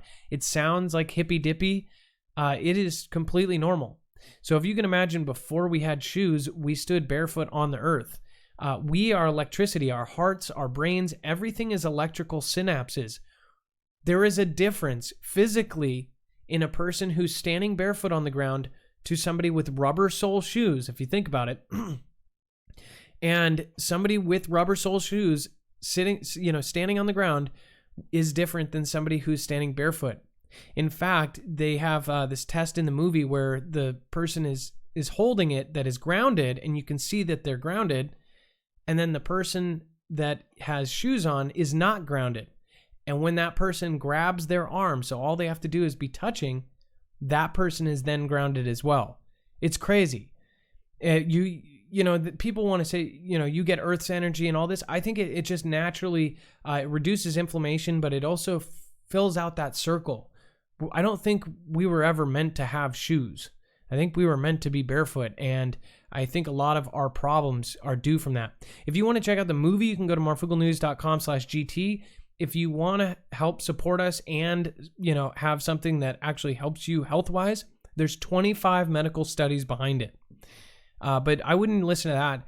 I would try it, and honestly, once you do, it's like a whole, it's weird. It really is. The bed mat is what I use, and now I'm getting the universal mat, and that you can actually put on your chair, wherever. If you're at the office for 8 hours, you can be grounding. You actually plug it in and it grounds you. The mat is easy because you just go to sleep on it and you don't even think about it. It decreases inflammation, which is kind of the root cause of all these different things. Every sale of this commission goes towards the channel, and then we are trying to expand. We're trying to bring on 2 more people. So that is definitely one of our goals, and we're very open about it. So I really appreciate you guys, and I thank you. Like I said, I would really, really have to say there's a lot of people that don't like that we have affiliates. I will tell you this. We only have an affiliate if we 100% believe in it and 100% back that company. So EMP Shield and Ground Therapy are 2 of the best companies out there. Check them out, marfooglenews.com/earthing. And if you use the code MH, you get free shipping. That's MH for Muriel Hemingway. That code will get you free shipping. And then, of course, if you want to support, so something new, we haven't done it yet. We are going to put, a percent. We're going to do a different. I don't know if we're doing the different one or same. We are actually asking for suggestions for a charity. So, haven't done it yet. We are going to do a line of shirts that 100% of the proceeds go towards a charity. If you have one that's suggested, that would be great. It's going to go directly through Teespring. So like I don't think we even have to do anything. You just get it, and then those proceeds go towards a charity. So if you have a favorite charity that you want to suggest, please let us know, and we'll see if it's on one of the supported ones at Teespring. The Marfia shirts is basically we turned something negative into something positive. People were saying that we were the Marfia and all this. This is honestly a family. If you're new here, we push each other up. We don't push each other down. We don't, no matter how much bad stuff goes my way, keep pushing positive. So, Love Mob shirt is available. Marfia shirt. This one's really my favorite. So check that out at marfooglenews.com/t-shirts. All right. Let's get the phones open. I know everybody's pumped about that. And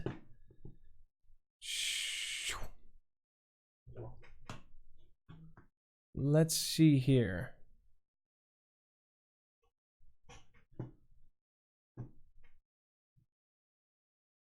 Okay, up first we have Red 49 Chevy Pickup. What a great screen name. And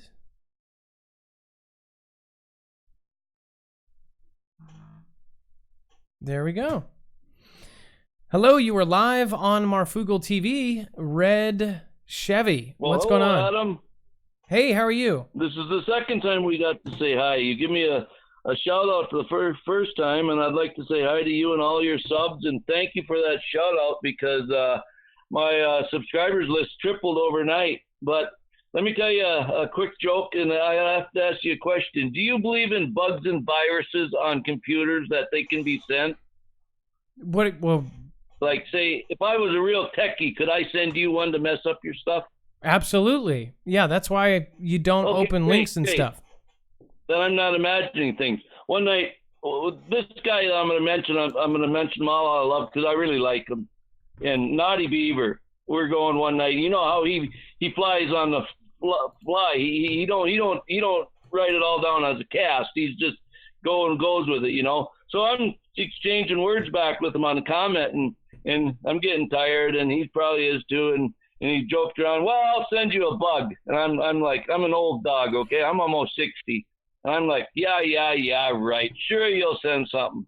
So I go to bed, and the next morning I get up, and darn if the phone, it won't work. And the son of a gun is wiggling around, and I try to get the channel on, and nothing. Well, I'm not smart about Google backup. Are you so saying I do a factory reset, and I lose everything. Well, it was funny, and it was good. I love him a little bit more for it and all that. But I do want to thank you on Are your you saying Naughty 100,000 Beaver? milestone. Are you saying Naughty Beaver hacked you? Yeah, he did. We love him. He's good, man. That dude knows lots of stuff, I'll tell you. But anyway, that's funny. Yeah. I'm glad you got a kick out of it. We put together an appreciation video. I mentioned it to Dex. It's called Comets and Planets. And at 250 to 256, we give you recognition. Also, the question to you is, did you ever get our poem package? I sent you a poem package from northern Minnesota with a $25 money order in it. It would have been a large vanilla type envelope, a little more darker yellow. And so I sent that back, I guess it was around April, Dex said it was. So did you send it to mine or to the, I've never received anything from the previous P.O. box. The one that was in the MO, I never received anything from that box. So well, it has never come back. There's still a $25 money order out there floating around in somewhere. Well, it's $25. That ain't nothing. No, I have not. Probably lose $25.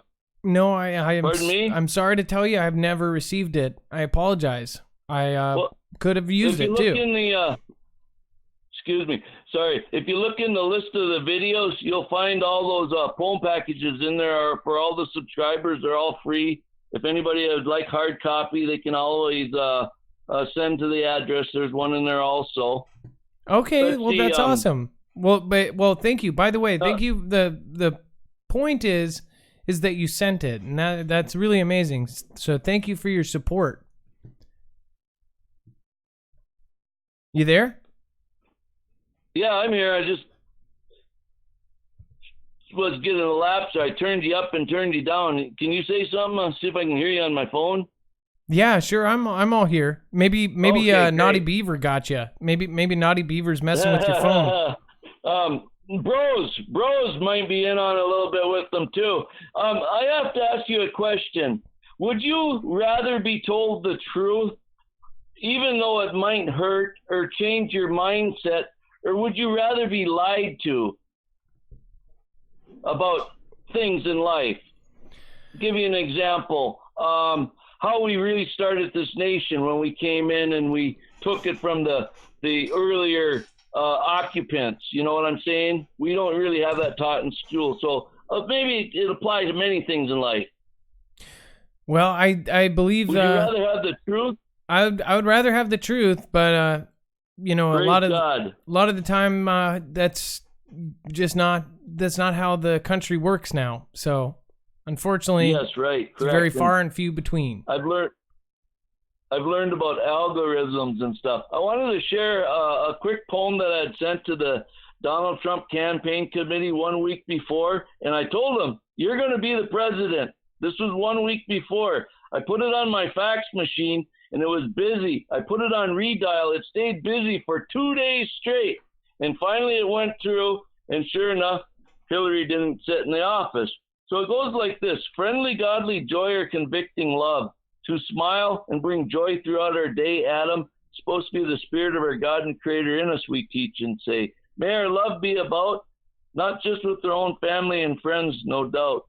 To judge and characterize surely is hard not to do. This is what a holy, godly gospel love is based upon, it's true. Not how busy and hectic our day is, people, for me and you. So whether we're slow or fast in thought, smart or dumb, fluent or not, in pain or none at all, this, of course, will be our judgment call. To talk, to write, listen, respond. Let our holy God, Creator, His Spirit live in us and on. To be professional and politically correct surely does not mean we are sincere. This guilt will convict us here. To teach fellow believers new things one could do. Yes, adapt and change, me and you. Though we must admit to our weaknesses and wrongs. Only then us as a society, nation, world, and people can we improve and move on. To stay the same, easy as so. Change is difficult. Yes, as people, this we fear you know. Guilt and convict. Our Heavenly Father, God and Creator, His Spirit does it so often. This is so. The 10 Commandments say, do or don't do it. So now let your God and Creator, His Spirit, talk to you. A change and start for us, perhaps it's true. Yes, me and you. Now in the holy and honorable name of Jesus Christ, again, I give praise and glory in His name. Amen. Now, we developed copyrights through the Library of Congress in 1993 with that. And so that is our copyright is called The Word of God, which is the last part of the second half of the title, which is Revelations 19:13. So the title of the channel that we're on right now, that I'm coming to you on, is Red 49 Chevy P/forward over you with Revelations 19:13 at the end. And let me share a little joke with you. Well, so Red Chevy, we're about 5 minutes over your time, so I just need to let you know to finish up, okay? I wanted you to get your point out. I will quickly. One quick little joke. Okay, you're a father and your wife or bride got children too. Congratulations. It starts out like this. Grandma was reading her little granddaughter a story on the creation of the world. And she's reading about the animals and how God created them and finally the people. And then she's getting really tired, the little gal. And Grandma says, she says to Grandma, well Grandma, did God create me? She says, yes, honey, God did create you not very long ago. And He did a really, really good job at it. And she's a little bit further, almost to the end of the book. And she feels Grandma's face and she feels her face. And then she looks up at Grandma and she says, well, Grandma, did God create you? She says, yes, honey, God created me a long, long time ago. And she's almost ready to go to sleep, and she feels her face one more time in Grandma's face, and she looks up at Grandma and she says, you know what, Grandma? I think God's getting better at making things. Aw, that is very sweet. That is sweet. Well, Red Chevy, God bless you, man. I appreciate you, and you cracked me up about Naughty Beaver. I don't know why you were arguing with him in the first place, but Naughty Beaver's a good guy. I was commenting with him. He, you know how he is on. Don't be pushing no religion on my channel. You know, Naughty. Yes, I do, and I like Naughty Beaver a lot. He's just a funny guy. Mark, his name's Mark. I got him. I watch almost every video he's got. I always watch him, man. I love everybody. You got to be a no good person for me not to love you. I mean, you got to have no morals. You can flub up many times. I'll forgive and love you.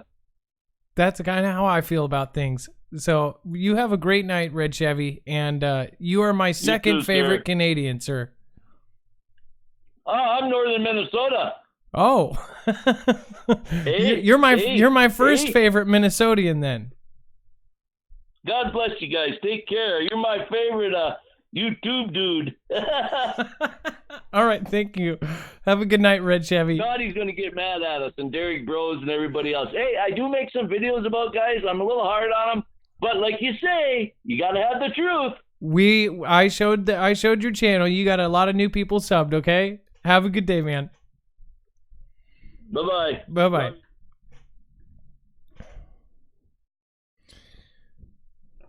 I thought I could have swore that was a Canadian accent, but I guess I was totally off. Sorry.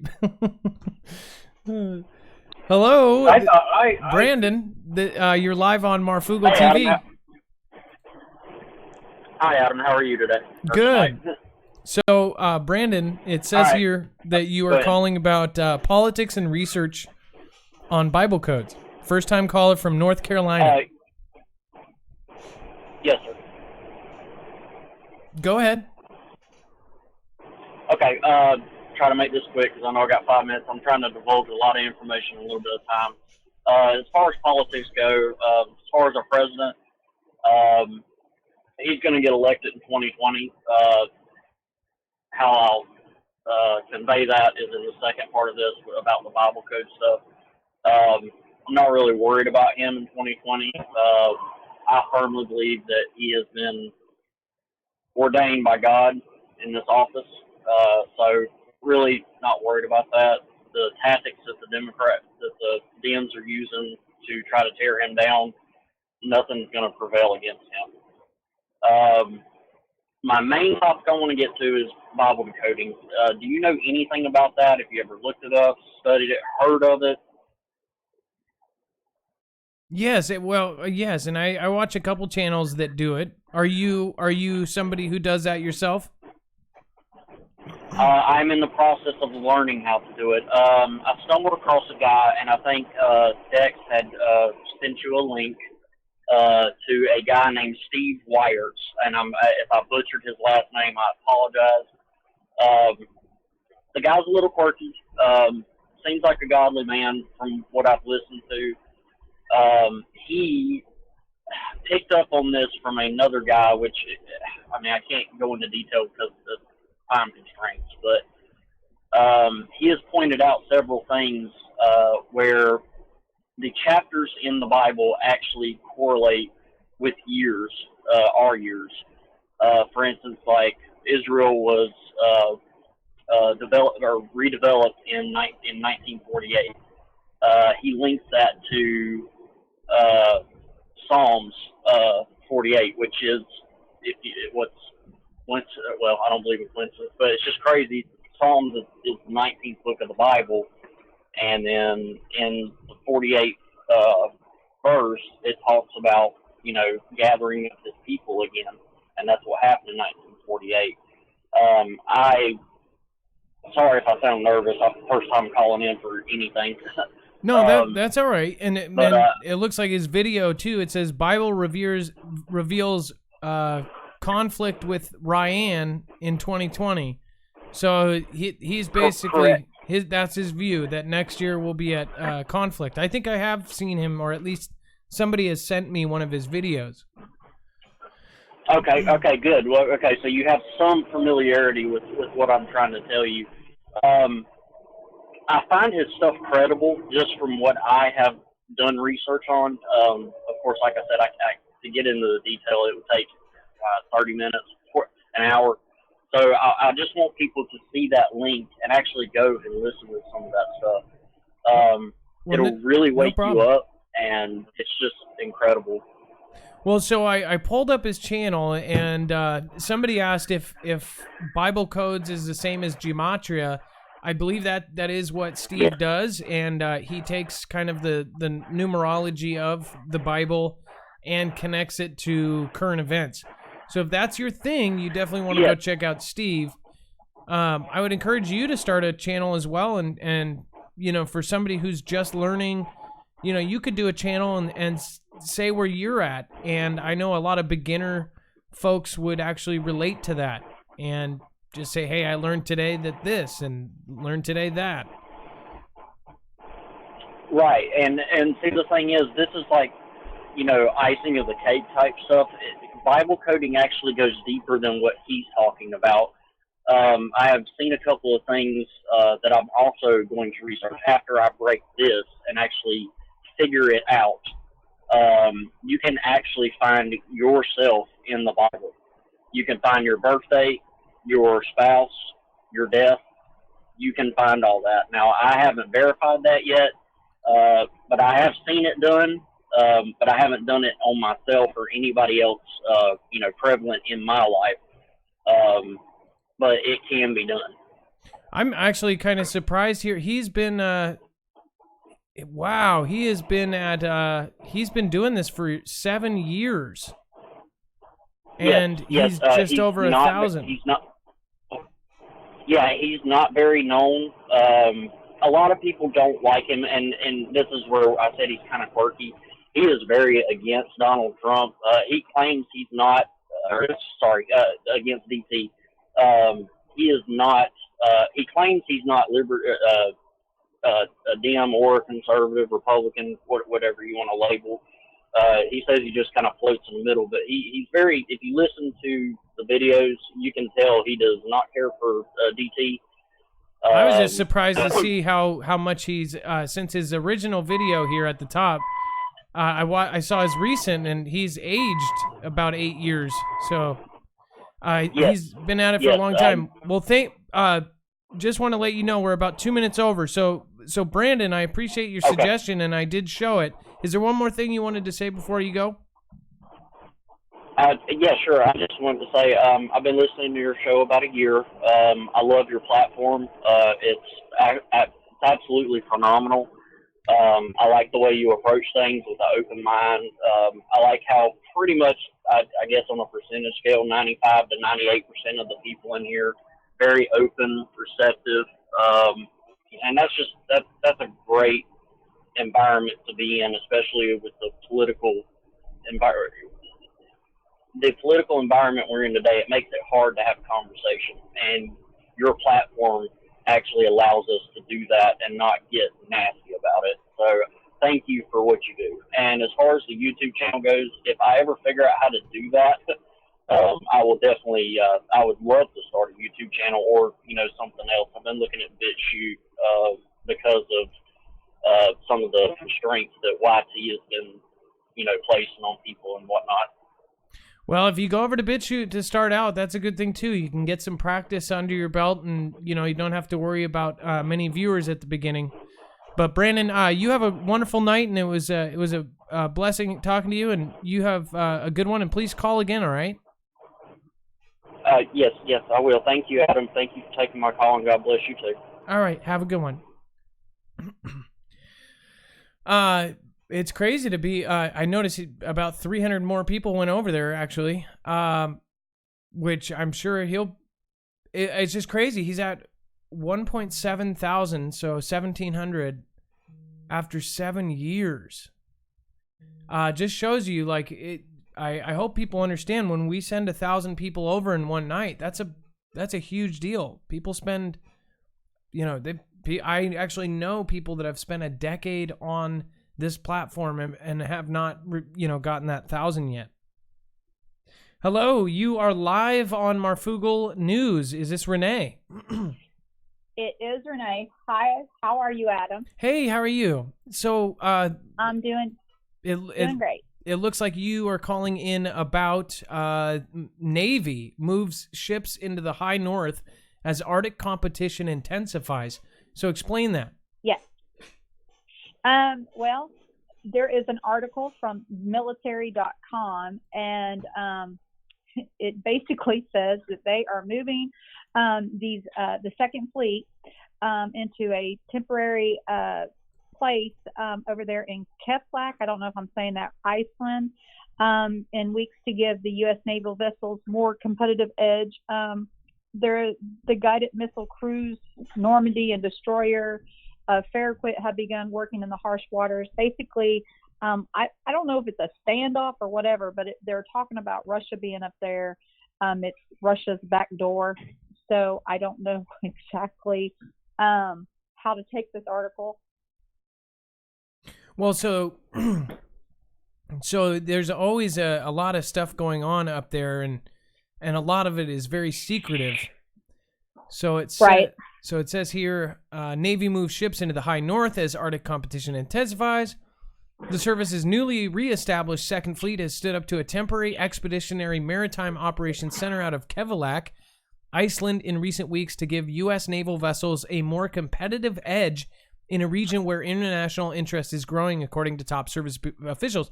So we've actually covered that Russia, for whatever reason, is up there, and Russia is spending a lot of money on ships and they're making bases up there. So yep. I guess we are sending our guys up there to combat that. I guess we are trying to kind of stake a Antarctic claim. The thing is Antarctica is and the Arctic is kind of like it's no man's land in the way that, or I guess right. it's everybody's land because they have a treaty, right? So right, this is kind of odd. It says the guided right. missile cruiser Normandy and destroyer Farragut have begun working in the harsh waters of the high north as they practice navigating in a region that Russia calls its backyard. So I think are they trying to grab land then? Are they trying to explore? I guess. I don't know. I don't know. I mean, the article, it basically just tells you that we're moving some naval ships up there. And I wasn't sure how to take it. I don't know if we're making sure that they don't take U.S. territory or what, but up there, I don't see we have anything. So I don't know. It's very weird. I don't know Are they trying to weaponize it? That's what I wonder. Are they trying to weaponize something up there that could get to all play? I think about that kind of stuff. Or is from up there? Could they weaponize weather? Could they do something from up there? Right. I'm not sure. It doesn't really give you all that much. It kind of goes really vague. And then you have a second story here. Solomon, these once secret memos cast doubt on Joe Biden's Ukraine story. Is this a article that you brought us? Okay. So explain this. This is a very good article, especially giving the hearings that took place with McGuire. This came out about an hour and a half, almost 2 hours ago, and basically Solomon has these memos that are pretty damning to Joe Biden. And if you click on, I don't know if you can click on it from here or not, but it says the Ukrainian government's official memo of the meeting. There is an actual link that links you to the actual memos of that meeting for Ukraine. It's pretty damning. Apparently, this article tells you that they actually came over here to New York, the U.S. attorney in New York, and tried to give them this evidence that they have, saying that it violated U.S. ethics laws, and they said that the U.S. attorney in New York showed no interest. Wow. So this has all the PDFs, and it says down at the bottom here, Attachment, copies of the business cards that the above-mentioned individuals gave me during the meeting. This is some big stuff because it shows that they were trying to do, they were doing some shady business. Right. Oh, wow. And it's not good for Biden or for Hunter. That's for sure. If this all is legit, but I can't imagine the Hill publishing this, because the Hill's a pretty big, news source, and it all looks legit. So it's pretty big. We're gonna have to go through this. The names on here. Benjamin Rhodes. Yeah. Oh man, this is it's huge. Yeah, FBI declarations about Comey memos. Yeah, I had a viewer that wanted me to go live, and I was like, after I don't know how long Mark is on, and so if you guys don't know Renee Thomas does a call-in show as well. Let me pull you up, Renee. I don't know who is all going. I hope that you guys do work. The other night I saw several people live at the same time. I hope you guys do end up trying to work together to kind of, break out slots. I don't care if people go on at the same time as me, honestly, but when you consider a lot of the same audiences, there or whatever, whoever right. they prefer I'm not to going to go live at the same time. I'm not going live at the same time as you. That would be just defeating the purpose. I mean, that's stupid, and I don't want to go after you only because it's usually really late. In particular, I noticed that, like, I forget who it was. It was Jay Stone, and then somebody else was going on at the same time. I know Jay Stone in West Virginia, they kind of switch off, night or night. Right. But if you guys all work together, which, by the way, Renee Thomas only needs 367 to get to that 1,000, which is not only, everybody thinks it's just monetization. Monetization is only one part. People say this and that about monetization. This platform made a decision in April of last year that if you are not monetized, they're really not going to push your stuff. And here's why. If you're monetized, no matter if there's even one ad, they get 50% of that. And that means that they made a business decision. They are going to push and suggest a video to go viral because it's going to make them money. So yes, and it's very little. When you're at a channel even my size, it's nothing compared to these millions channel, but every penny counts to them. So if it's a penny and they get 1 penny, they're going to do it over a video that makes them nothing. Think about it. They're not going to try to make somebody go viral and have millions of views if it has no monetary value for them. So for us to get our stuff out, we need to be monetized, period. They proved, I don't know if you know this because you're a YouTuber, Renee. Last year, a woman who did, get this, and I covered this back then.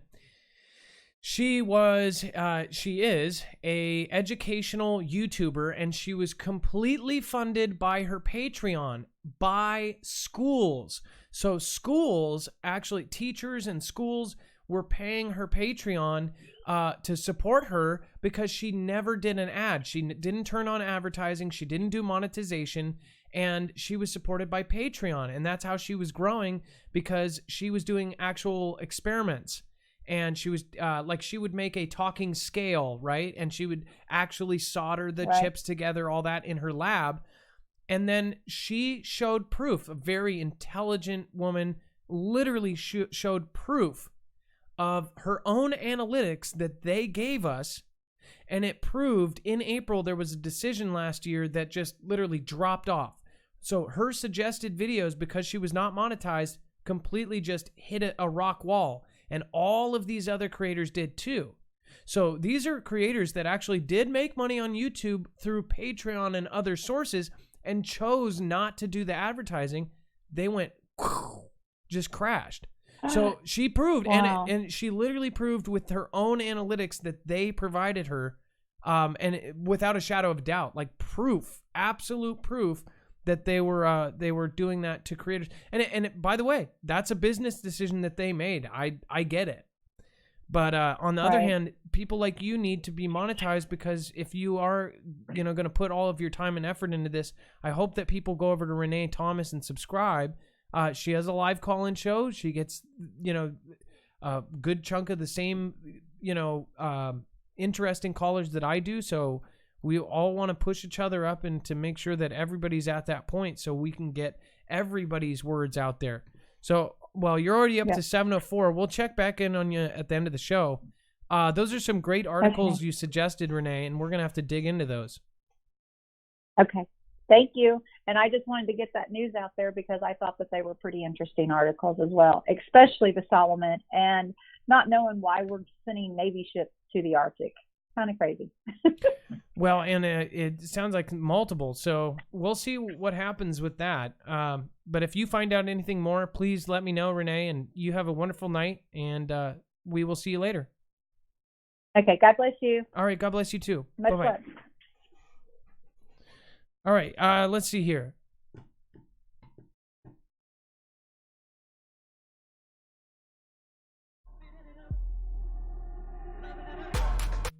All right. It looks like we've got the Dawn of Organized Truth.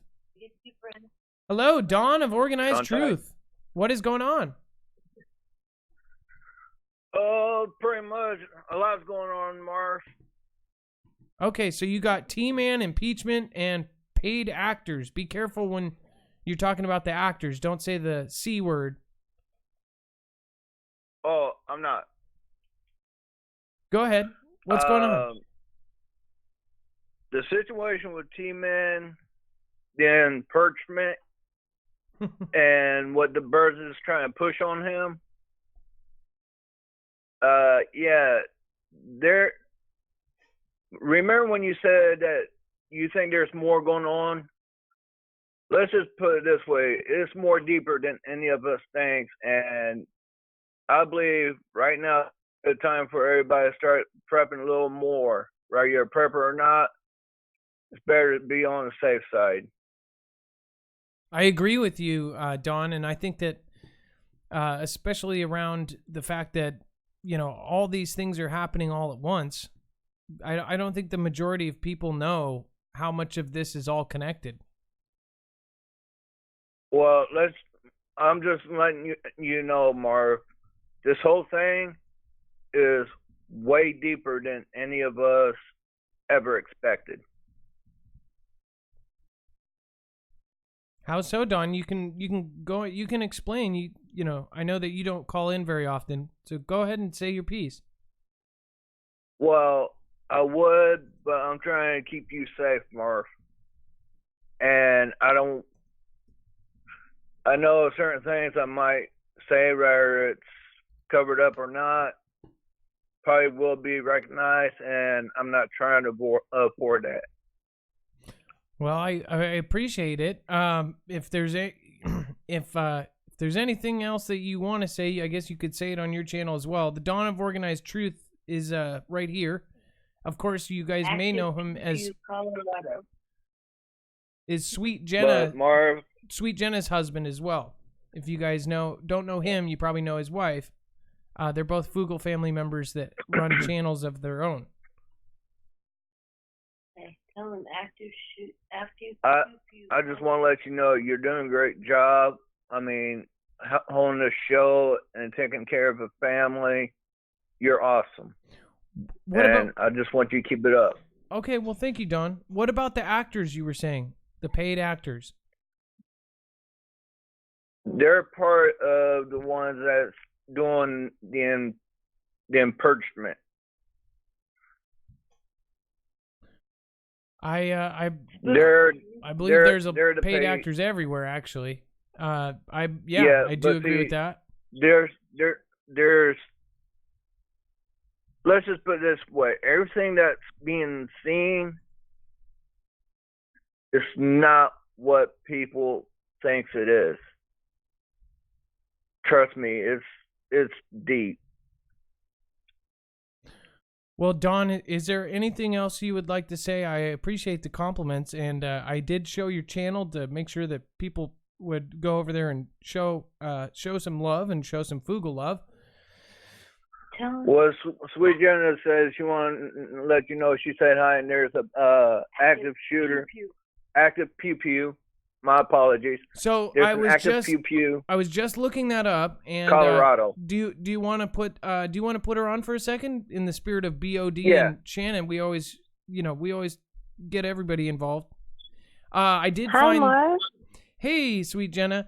Hey, I just want to say I've been praying for you, and then also I got kind of a note in the chat about the active situation going on. I looked this one thing up, though, too, that might be unrelated. DC bars, restaurants gather to learn how to protect during active shooter incidents. And then, so Colorado, when I typed in active blank blank, I did not get the Colorado thing. So let's see. Colorado. This is why... I'm seeing it from the chat room. Let's see. But I didn't know if anybody got to you yet, so. No, not yet. Let's see. It's so weird when that happens. Okay, it says police continue to search for the gunman and shooting investigation. Let's see here. And another thing I noticed on my police scanner that I was looking at while they were saying the pew pew, there's a kaboom threat in Chicago. Adam, I got one. You get me? Yeah, and then Dex just pulled up what you were talking about. God, I wonder what they think when I search all this crap. Not Chicago pew-pew, police say... kaboom. Yeah, no, I just looked at. So this is coming out of NBC Chicago, says it was unfounded, but I never believe that kind of... I would just take everything with a grain of salt, and either way, be prepared for anything. It says the threat was reported near Clark and Lake Streets, according to police. And apparently, they say it's unfounded, but watch it. A week will go by, and nobody will remember that this came out. Let's see. And come back to your show and find out. It says Chicago police say that a boom threat was briefly shut down downtown Chicago train service in the loop was unfounded, and trains have resumed their regular routes. The threat was reported at the Clark and Lake Street CTA stop, according to police. This is kind of freaky stuff because if you remember, Sweet Jenna, on the 11th, the anniversary of the worst event in U.S. history, we were live when some stuff went down, and then the leader of the Al-Qaeda group actually said to all of the remaining members to go out and cause havoc. And we have not seen anything massive as of now. Then 2 or 3 days later, actually 3 days later, we had the explosions at all of the refineries. Then 4 days later, we had Mexico and Italy refineries explode. We've had the back and forth. We had the Russian lab with the bubonic plague, smallpox, and of course Ebola blow up. So I feel like there's going to be another couple days of weird stuff going on. So thank you for giving us a heads up, Sweet Jenna. But I also just wanted to say that's why I've taken a break for a couple of days from my channel. I just needed some time off to pray up and get my head straight. And put on the full armor of God. Sweet Jenna, I just really appreciate you, and I love your spirit, and you were trying to protect other people, and I like that you stood up for your friends, and that's always good around here, okay? Amen. Hold on, Marv. One more thing from the dawn. Okay. Hey, Marv. I just want to let you know it would be an honor to be able to call you brother. I really do thank you for everything you do. Well, thank you, Don. And I appreciate you guys, and that you're a couple that are trying to get to the truth, and that you understand what it's all about, all right? Sure thing, man. All right. It's all about the truth, nothing but the truth. You have a beautiful night, and tell Sweet Jenna good night, and you guys call back soon, all right? Sure will, Marv. And be careful. Tell Sweet Jenna to keep healing, okay? I sure will. All right. Have a good night. Oh, there we go. The amazing Bones. What is going on? You are live on Marfoogle News. How you doing? Hey. So you got this crazy pulsing radar waves and Colorado event. So I've got the link for this. So I'm going to do the crazy pulsing radar in just a second. I'm going to pull up this breaking news. So let's see here. So explain what this is. Calling out of Michigan, this is Bones. Well, this is an active shooter story here. It's from that company though, that that news company. But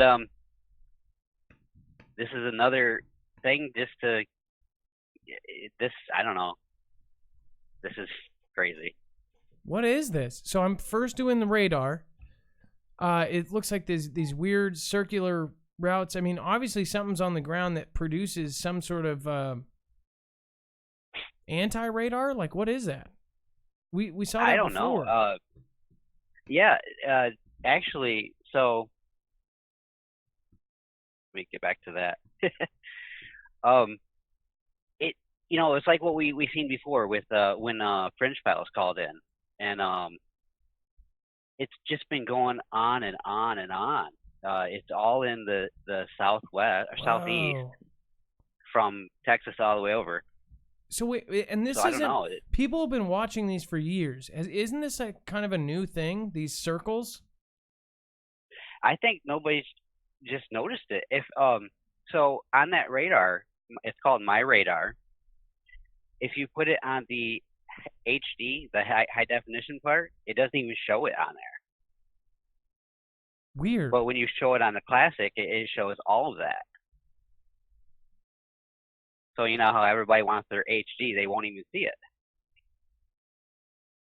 That's super weird. And maybe it's because that's the updated version and they're trying to hide it? I don't, like, that's... Yeah. I'm guessing, yeah. It's but if you notice there, on the radar, it's kind of like pushing stuff away from the shoreline, it looks like. And it's like it has a center point, and it's like, is it, what's in Brownsville or whatever the center point of this is. And then in that other one, it's got same thing. Center is kind of right on the coast of Brownsville. Yeah.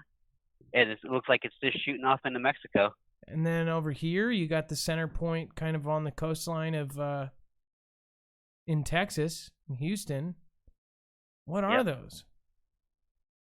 I don't know. I think that we have to try to get a hold of that one lady that was the government meteorologist and talk to her about it. I would like we still have not received any kind of email, kind of an official. Usually pretty quickly we get kind of an official reason for it, or somebody just, out of the 3,000 people that watch, somebody's like, oh, I went to school, or I interned at the news, and that's this kind of wave. We haven't kind of received any of that. And then what is the blue? So can you explain to any layman looking at this, isn't that rain, or is that what kind of thing does that show? The blue shows of like how hard the rain is. The blue going to the green and everything, that's like showing how hard, if it's raining there, that's how hard it's raining. Okay, so when it gets up, should weather have patterns like that? Obviously, I mean, wouldn't that be considered like, hey, if that's the real rain, and the real rain is going in a perfect circle around something and not going on something, wouldn't that be considered like weather modification? Yeah, I'd say so. And the question is, I guess, would it be coming straight down, or is that coming at an angle, coming from where the center point is? So this is the other one. See, look, and then in certain areas, it's like there's a barrier. Yeah.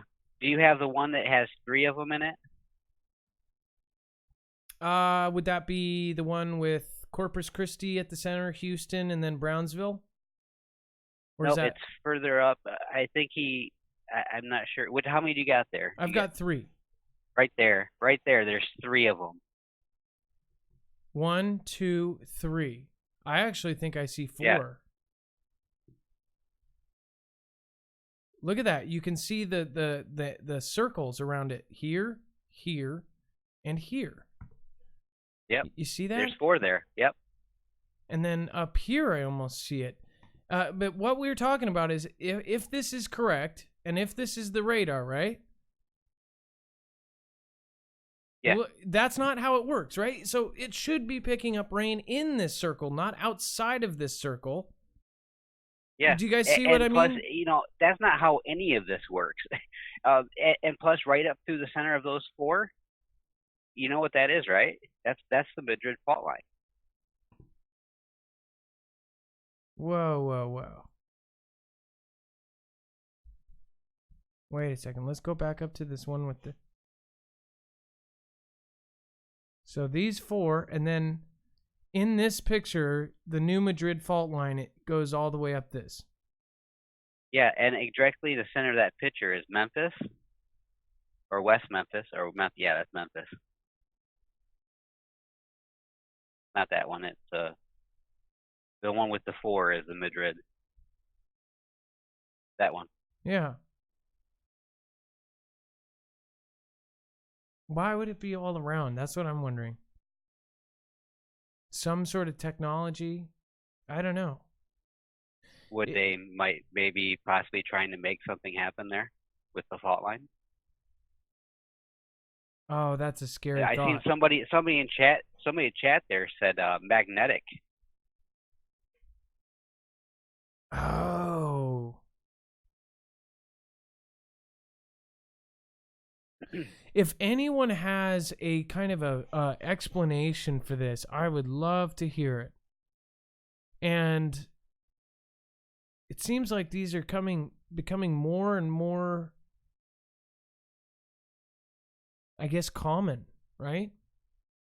Yeah, I mean, in the past, I mean, you know, I just started seeing them when Fringe called in a little bit before that. And then after that, I keep on checking the radar because I check the radar all the time because I drive trucks. And I tell you what, I see them all the time now.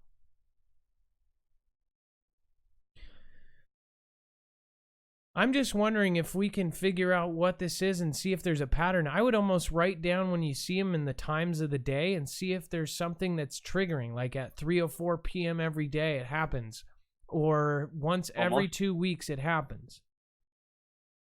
Yeah, well, most of the time it happens right in that area where you're the one you're showing right now, and then it goes down, and there's ones down into Alabama, over into northern Florida and southern Alabama and southern Georgia. There's even been ones over near South Carolina. There was 2 over there the other day. It's mostly in the southeast, and then there was one on the border of California and Oregon the other day too. This is so weird, Bones. Well, thank you for bringing this to our attention. And then I'm also going to pull up this article here. We've got the breaking news. Let's see here. And we're going to pull this up. Apparently, there is an event in Colorado going on as we speak. And actually, it says it happened at 4 o'clock today, I guess. One Colorado school suspect, bang suspect, claims he was forced to do it? What? It says the night before Alec McKinney allegedly opened fire at a Colorado high school, leaving 1 dead, he sent a Snapchat message to Devon Erickson outlining his plans. In the message, McKinney allegedly told him not to come to school. Please don't, Erickson responded, according to a preliminary hearing. The 2 suspects of carrying out a mass blanking at STEM school, Highlands Ranch near Denver in May. So, wait a second. So this says it was in May. This might not be it. Dex, do you know what? Yeah. And the article, okay, so the article says September this is not an active thing happening Wednesday, now. September This is 25th. new news about the event that happened prior. 2019. Oh, okay. So I guess the news would be that he was forced to do it? That's pretty freaky stuff there. That would kind of back up a lot of people's sayings that, that these are done on purpose. Yeah. Oh, and also, I wanted to throw in there that my son didn't go to school today because they had a threat at their school. And that's in Michigan. I'm just wondering, we might want to look into that too. I wonder, did they give you any information of how it came in? If it was a phone call or a letter or something? No, of course not. They're not telling anybody until they figure out all the details. So I would say just for everybody to be on high alert for their families. I mean, this is just simple. I mean, if you actually see what was going on with this warning on the dark web, let's see here. See if I can pull this up real quick. Landmark Theater. This is not even the main story. The main story is that the FBI, CIA, all these people are basically saying that this dark web threat is so serious. These companies even thought about not releasing the film. That was something that was going around. I don't think that that's going to happen. They would lose millions and millions of dollars. I mean, remember Bones? What was it, 2 or 3 years ago, or it was not even 2 years ago, when the movie came out about Kim Jong-un with the comedians. What's his face? It was called The Dictator. Isn't that what it was? I'm not sure on that one. Sony didn't release it in the theaters because Kim Jong-un said he would basically launch a missile if they made fun of him. Do you remember that? They said that they would hack. They said that they would hack Sony Pictures. NK said that they would hack if they showed a movie that essentially made fun of Kim Jong-un. And they actually did cancel it. No. Yeah, so let me show you. Did they really? Yeah, they did. Well, also the last Joker movie was like that, where they had gotten threats, and they had actually some stuff. I'm not quite sure exactly what happened, but they had some stuff happen then too. Not The Dictator. That's not it. This is something else. What is it? The movie canceled due to threat. The Interview. That's what it was called. And it's the North Korean government threatened action against the United States if the movie by Seth Rogen, with what's-his-face in it, James Franco, if they released it, they said that they were going to basically cause all this problem. Yes, the North Korean government threatened action against the United States if Sony released the film. As a result, Sony delayed the release from October to December, 2 months, and reportedly re-edited the film in order to make it more acceptable to NK. In November, the computer systems of Sony were hacked by the Guardians of Peace, a group the FBI claims has ties to NK. The group has also threatened T attacks against theaters showing the film. As a result, major theater chains opted not to release the film, to which Sony instead released it for online digital rental and purchase on December 24th. So they did not even release it in theaters because of it made fun of Kim Jong-un. And I actually did not know that they re-edited it. That means that we were personally talking to Kim Jong-un and saying, okay, now watch it. Is this okay? And it made him, they made it look better. Yeah, they made it look like more of a comedy, like a farce,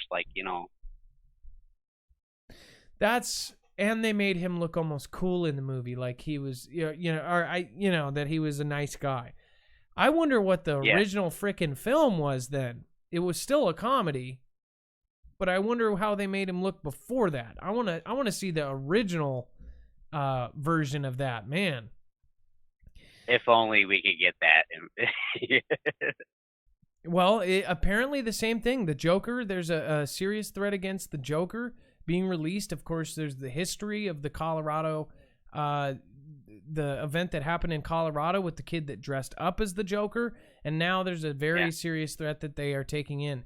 But that, again, I wanted to say that there's chatter that that's connected to all these other things too. So even if you're not going to the movie, I would just be careful around that day, October 5th, I believe, or October 4th. But a lot of weird stuff is going on. You got the 70th anniversary China's celebration that they're doing. And for some reason, I just feel like there's something weird around October 1st. And then, of course, that's the anniversary for us of Las Vegas. So, yeah.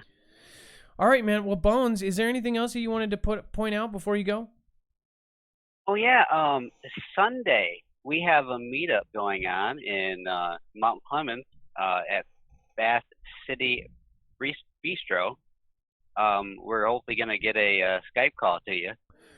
I guess there's multiple. So everybody's doing Sundays. Got to make sure that we can get both of them in at the same time, because the other one's at Sunday at 2. So I don't know what time your guys' is.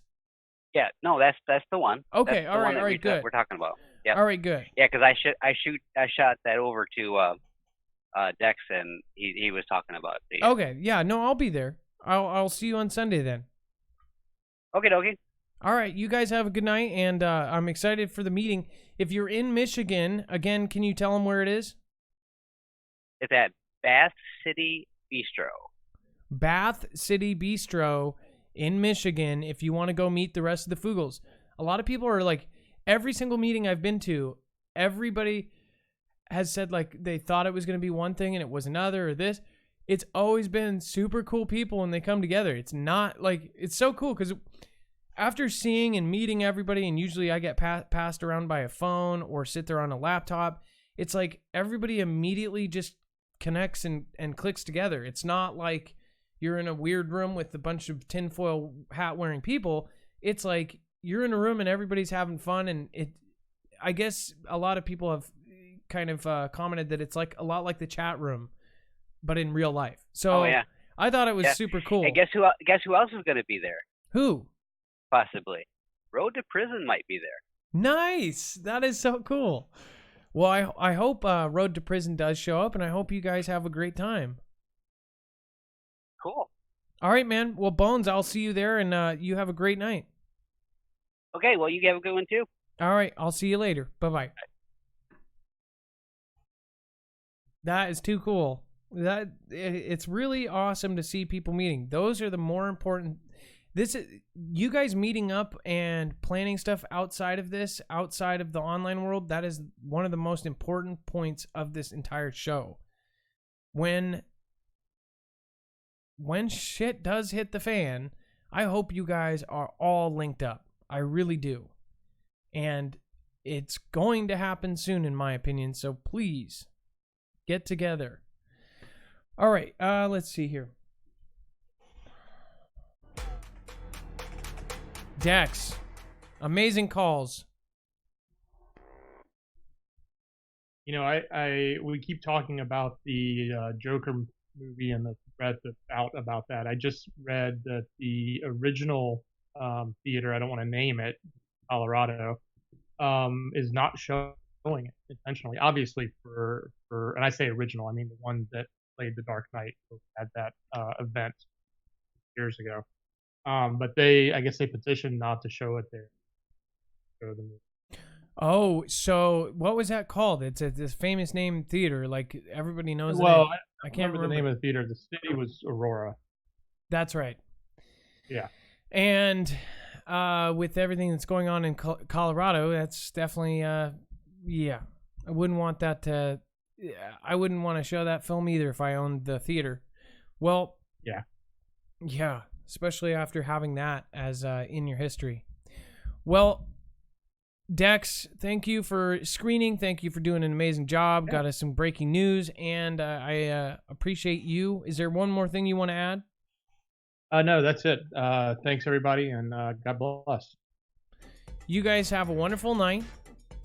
And make sure to check out marfooglenews.com, where all of these articles are archived. So if you're watching this a month from now, thank you for sitting around for 2.5 hours a month later.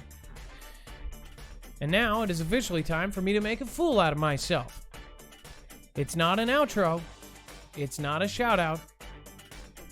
It's a shoutro, where I thank the people that really matter. Have a wonderful night.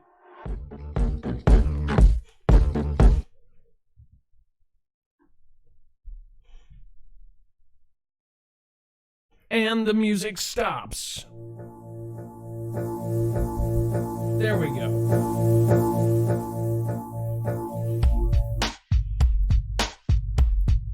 There we go.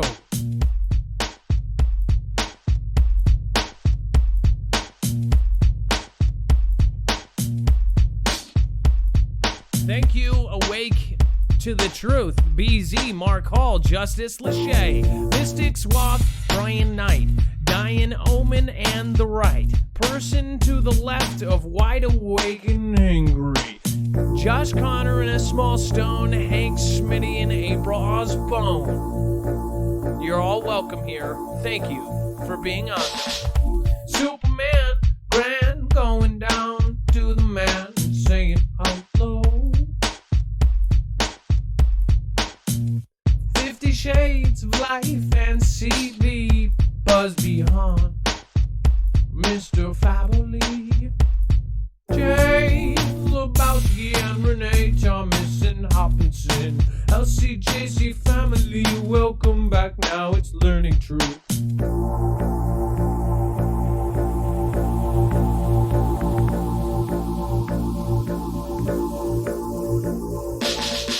Jason Juggler and the Terry in Moab and Jennifer Barraza and Slay Rider, Cranky Beans and Tracy the Fam and the Icy Hellraiser, Trish Killing and the villain called Shanna May, and yes she pray beyond ascension. May I mention Teresa Kay and Sweet Jenna. At my clam, Jay Stone and the man behind four Siamese for me, May, hey, hey.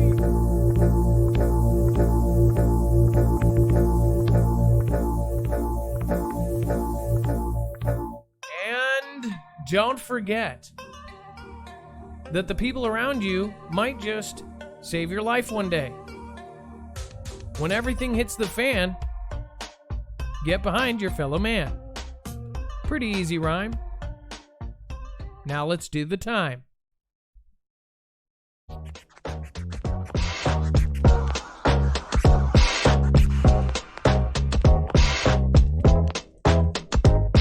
Heaven Bound 13 and Razar, thank you for coming. Allison White, XOXO, I appreciate you.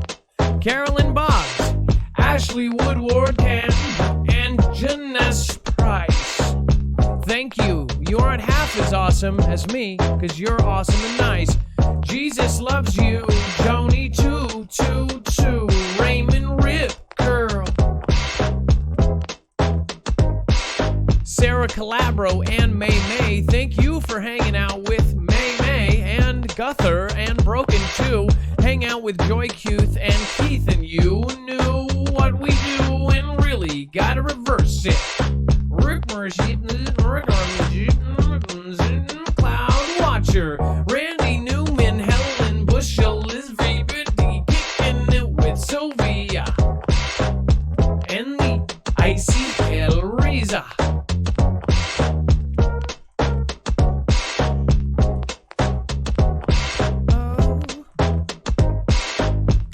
Seth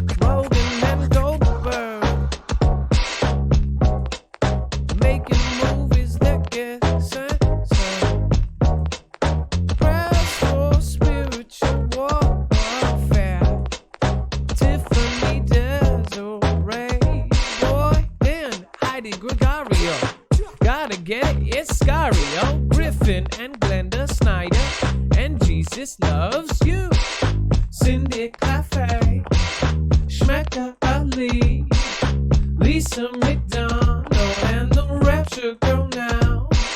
Jay Stone 78, Jimmy Chevrolet, Debbie Borba, and CJ Blaze, Blaze, Blaze, Blaze.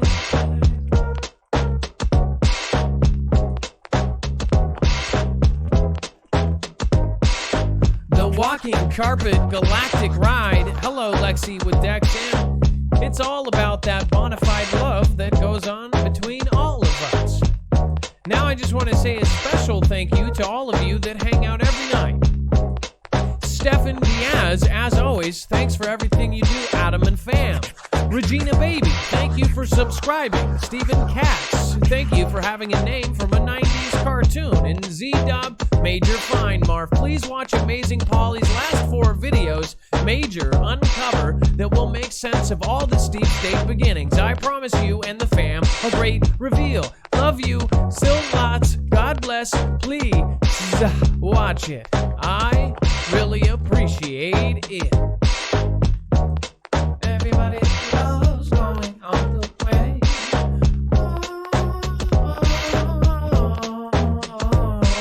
The way down to the rabbit hole. Gotta go, gotta go. You don't have to go home, but you can stay here.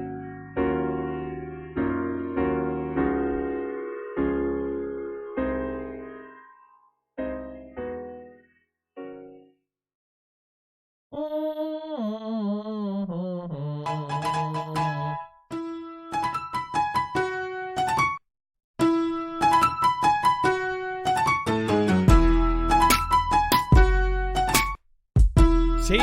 Fisher, thank you for the thumbs up emoji. Always appreciate those emojis. Emoji, going smoky. Do it every day. Now we gotta go, we love me.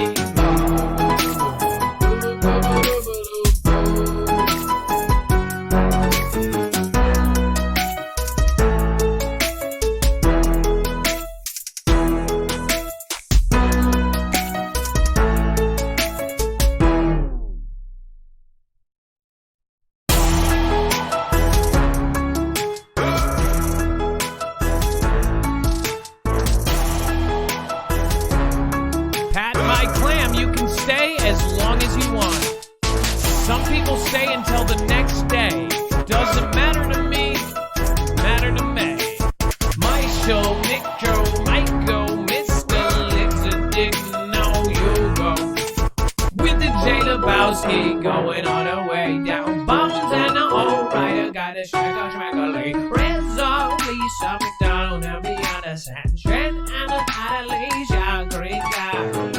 Neil Nelson and the Walking Carpet Galactic Review and the Vanity Web. Turn it up and oh yes, man. JJD 1913. Done it organized, true. Hoping you will do it well. Crystal Pool and Tiffany does a the Boyden.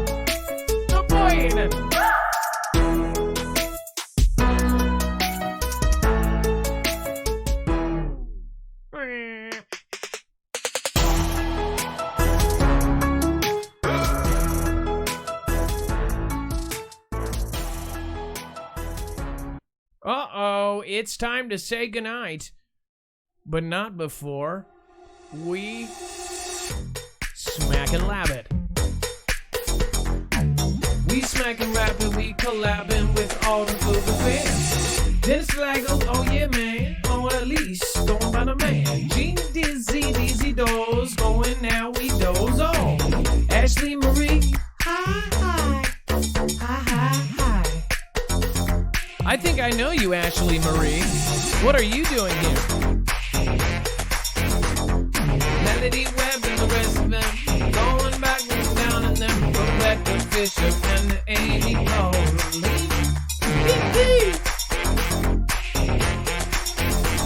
It's a firestorm out there, girl. Gotta get that winter hell. It might just be mumbling until the Walking Carpet Galactic Review goes to you.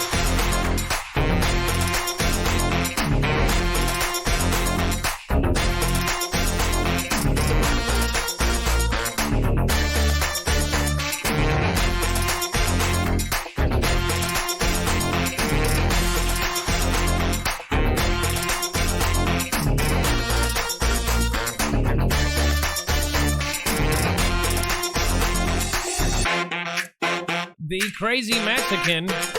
Thank you so much for hanging out. Guns and water, may, melody where we say, Lisa Hall, John Nelson, and the B.O.D. and boom, chickadee, wow, what an early show. What do you know?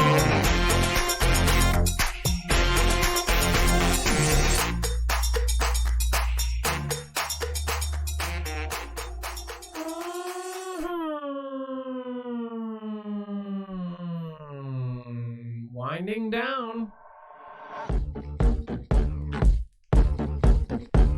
There it is.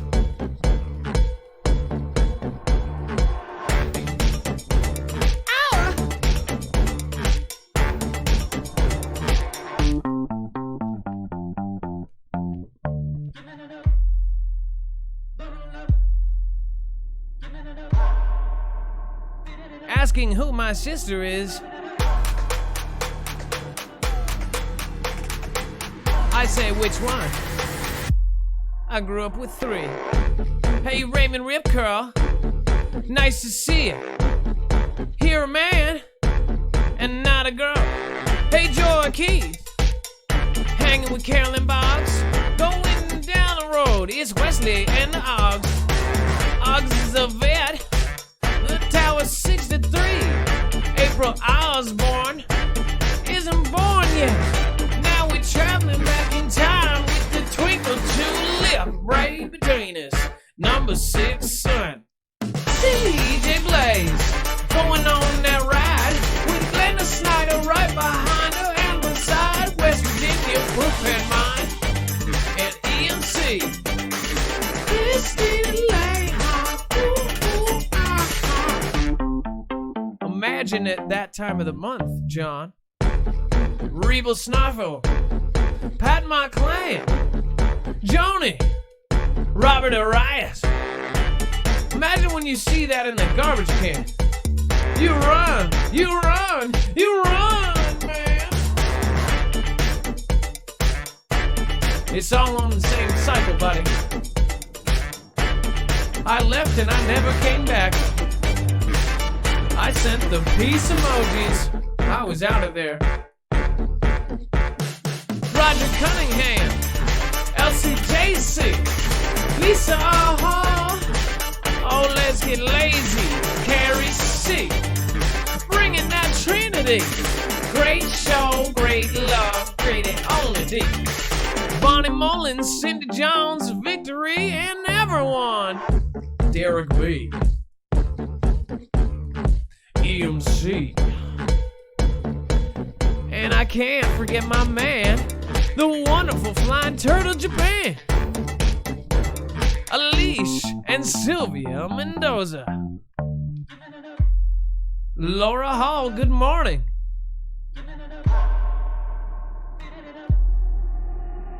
Put 5 hearts, it's so important. Laura Hall, you are the man.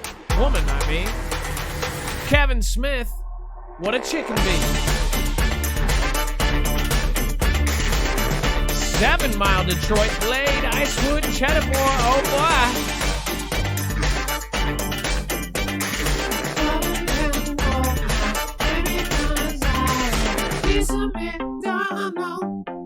And Missy Wheeler. You know what time it is. Hey, you know that day, mate. Hi. It's time we say goodnight, yeah. Easy Amy Holly, oh yeah. And Richard Barber. It's all about the B.O.D. All about the B.O.D. Well, don't you know? The Miss Sally knows, don't know. Angel in the Dallas, the ink in the ghetto, and the ping-a-ling-a-ding. Ha! With the Glenda and the Joe and Henderson. with the big old movement. The mystic walk down the street with the joy key, and the Robert Arias man, and the J made it. I swear it. Oh.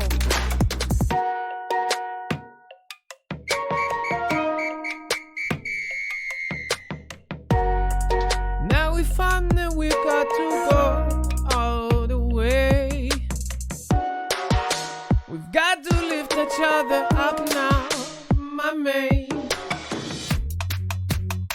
You got to find that love now, huh? You got to pet my clam, yeah, man. If you got 'em, I light 'em. It's all about the victory, man. And every day we've walked all the steps down, persecuted and lied about, but we still stand here proud. We've gotta find the time of the day to say I love you and be with each other undivided.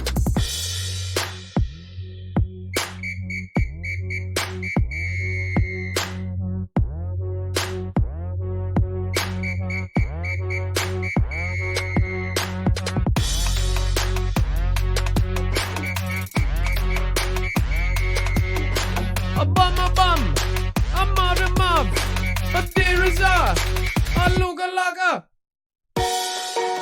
A mama, diba, a laga-laga.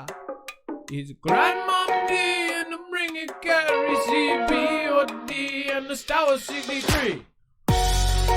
And the Speedway sounds too soft. Gonna get the blonde mon. I was going to get hot, but then I forgot I got hot. Tina Mobley and the Charlemagne, all stuck in the melody where and around the heel.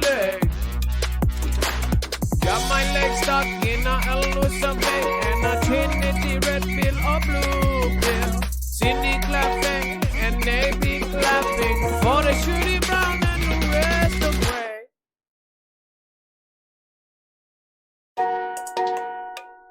And now you know it's time. You have to love me for me now. Good night, Debbie Borba. Time I feel it beat, the dolphin in the sea, rolling in the waves, floating with the breeze. Got my sunny shades on, play my favorite song. Thankful for the charm, life rocking in my phone. I ain't looking for attention, I don't need the extra tension, cause I'm in the fourth dimension. Trapeze high in suspension. Y'all don't bother with the haters, cause they all be imitators. We real life manipulators, get it back up and see you later. I like me for me, I'ma be what I'ma be. I like me for me, I am who I wanna be. Don't need no apologies, just peace and serenity. No to the jealousy, Wonder Woman identity. I like me for me, I like me for me.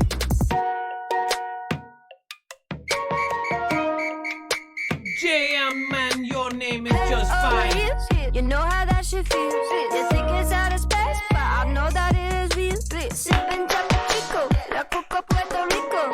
Lick it dance waterfall, anywhere that we go. I ain't looking for attention, I don't need the extra tension, cause I'm in the fourth dimension. Ding-a-ding-a-ding-a-ding, man. Now don't bother with the haters. That give me shot, man. We real life manipulators, get it back up and see you later. I like me for me, I'ma be what I'ma be. I like me for me, I am who I wanna be. Don't need no apologies, just peace and serenity. No to the jealousy, Wonder Woman identity. I like me for me, I like me for me. Uh-oh, someone challenged me to a twerk.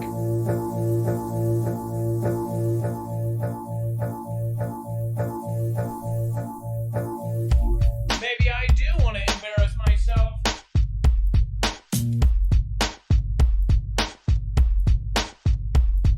Is that twerking enough?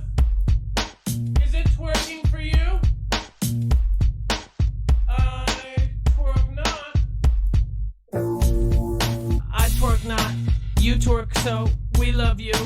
We do what we have to do to stay the Marfoogle family.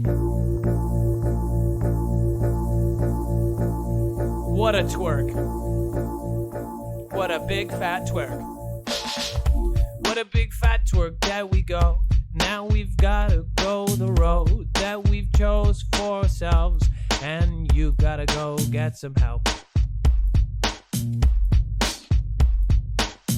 You've got nothing in your name, Bertha, not a Lauber. Now we've got to say just a little bit louder. We've got to go support people like Crowder. Kenny Crowder, that is.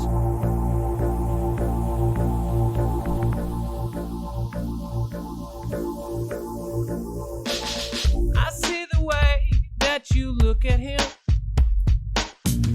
with such love and such good things in your words. Gotta say, oh hey, what you gonna do now? Show some love to your fellow brother, man, and it will all come back to you, back to you, back to you, back to you. Do what you do, go watch an interview. Just cause Kim Jong-un doesn't want you to, gotta let it flow. Flow outside of your dome. It's freestyle Marf at the end of the night.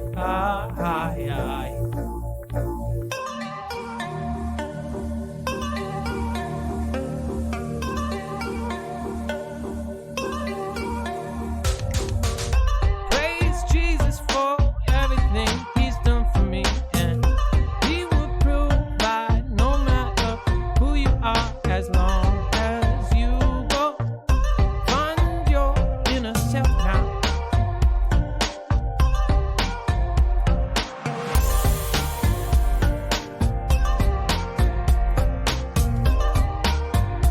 God is great.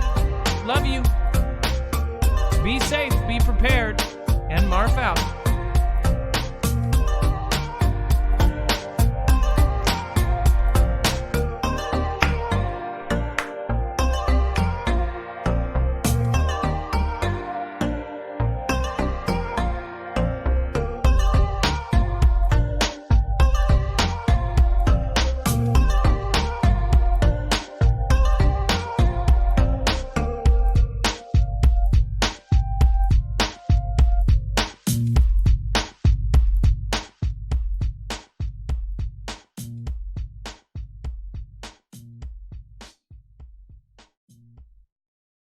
Cheese on a sandwich is very good. But you know what's better?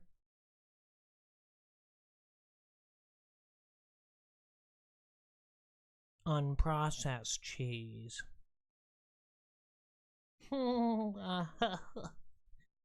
That joke gets me every time.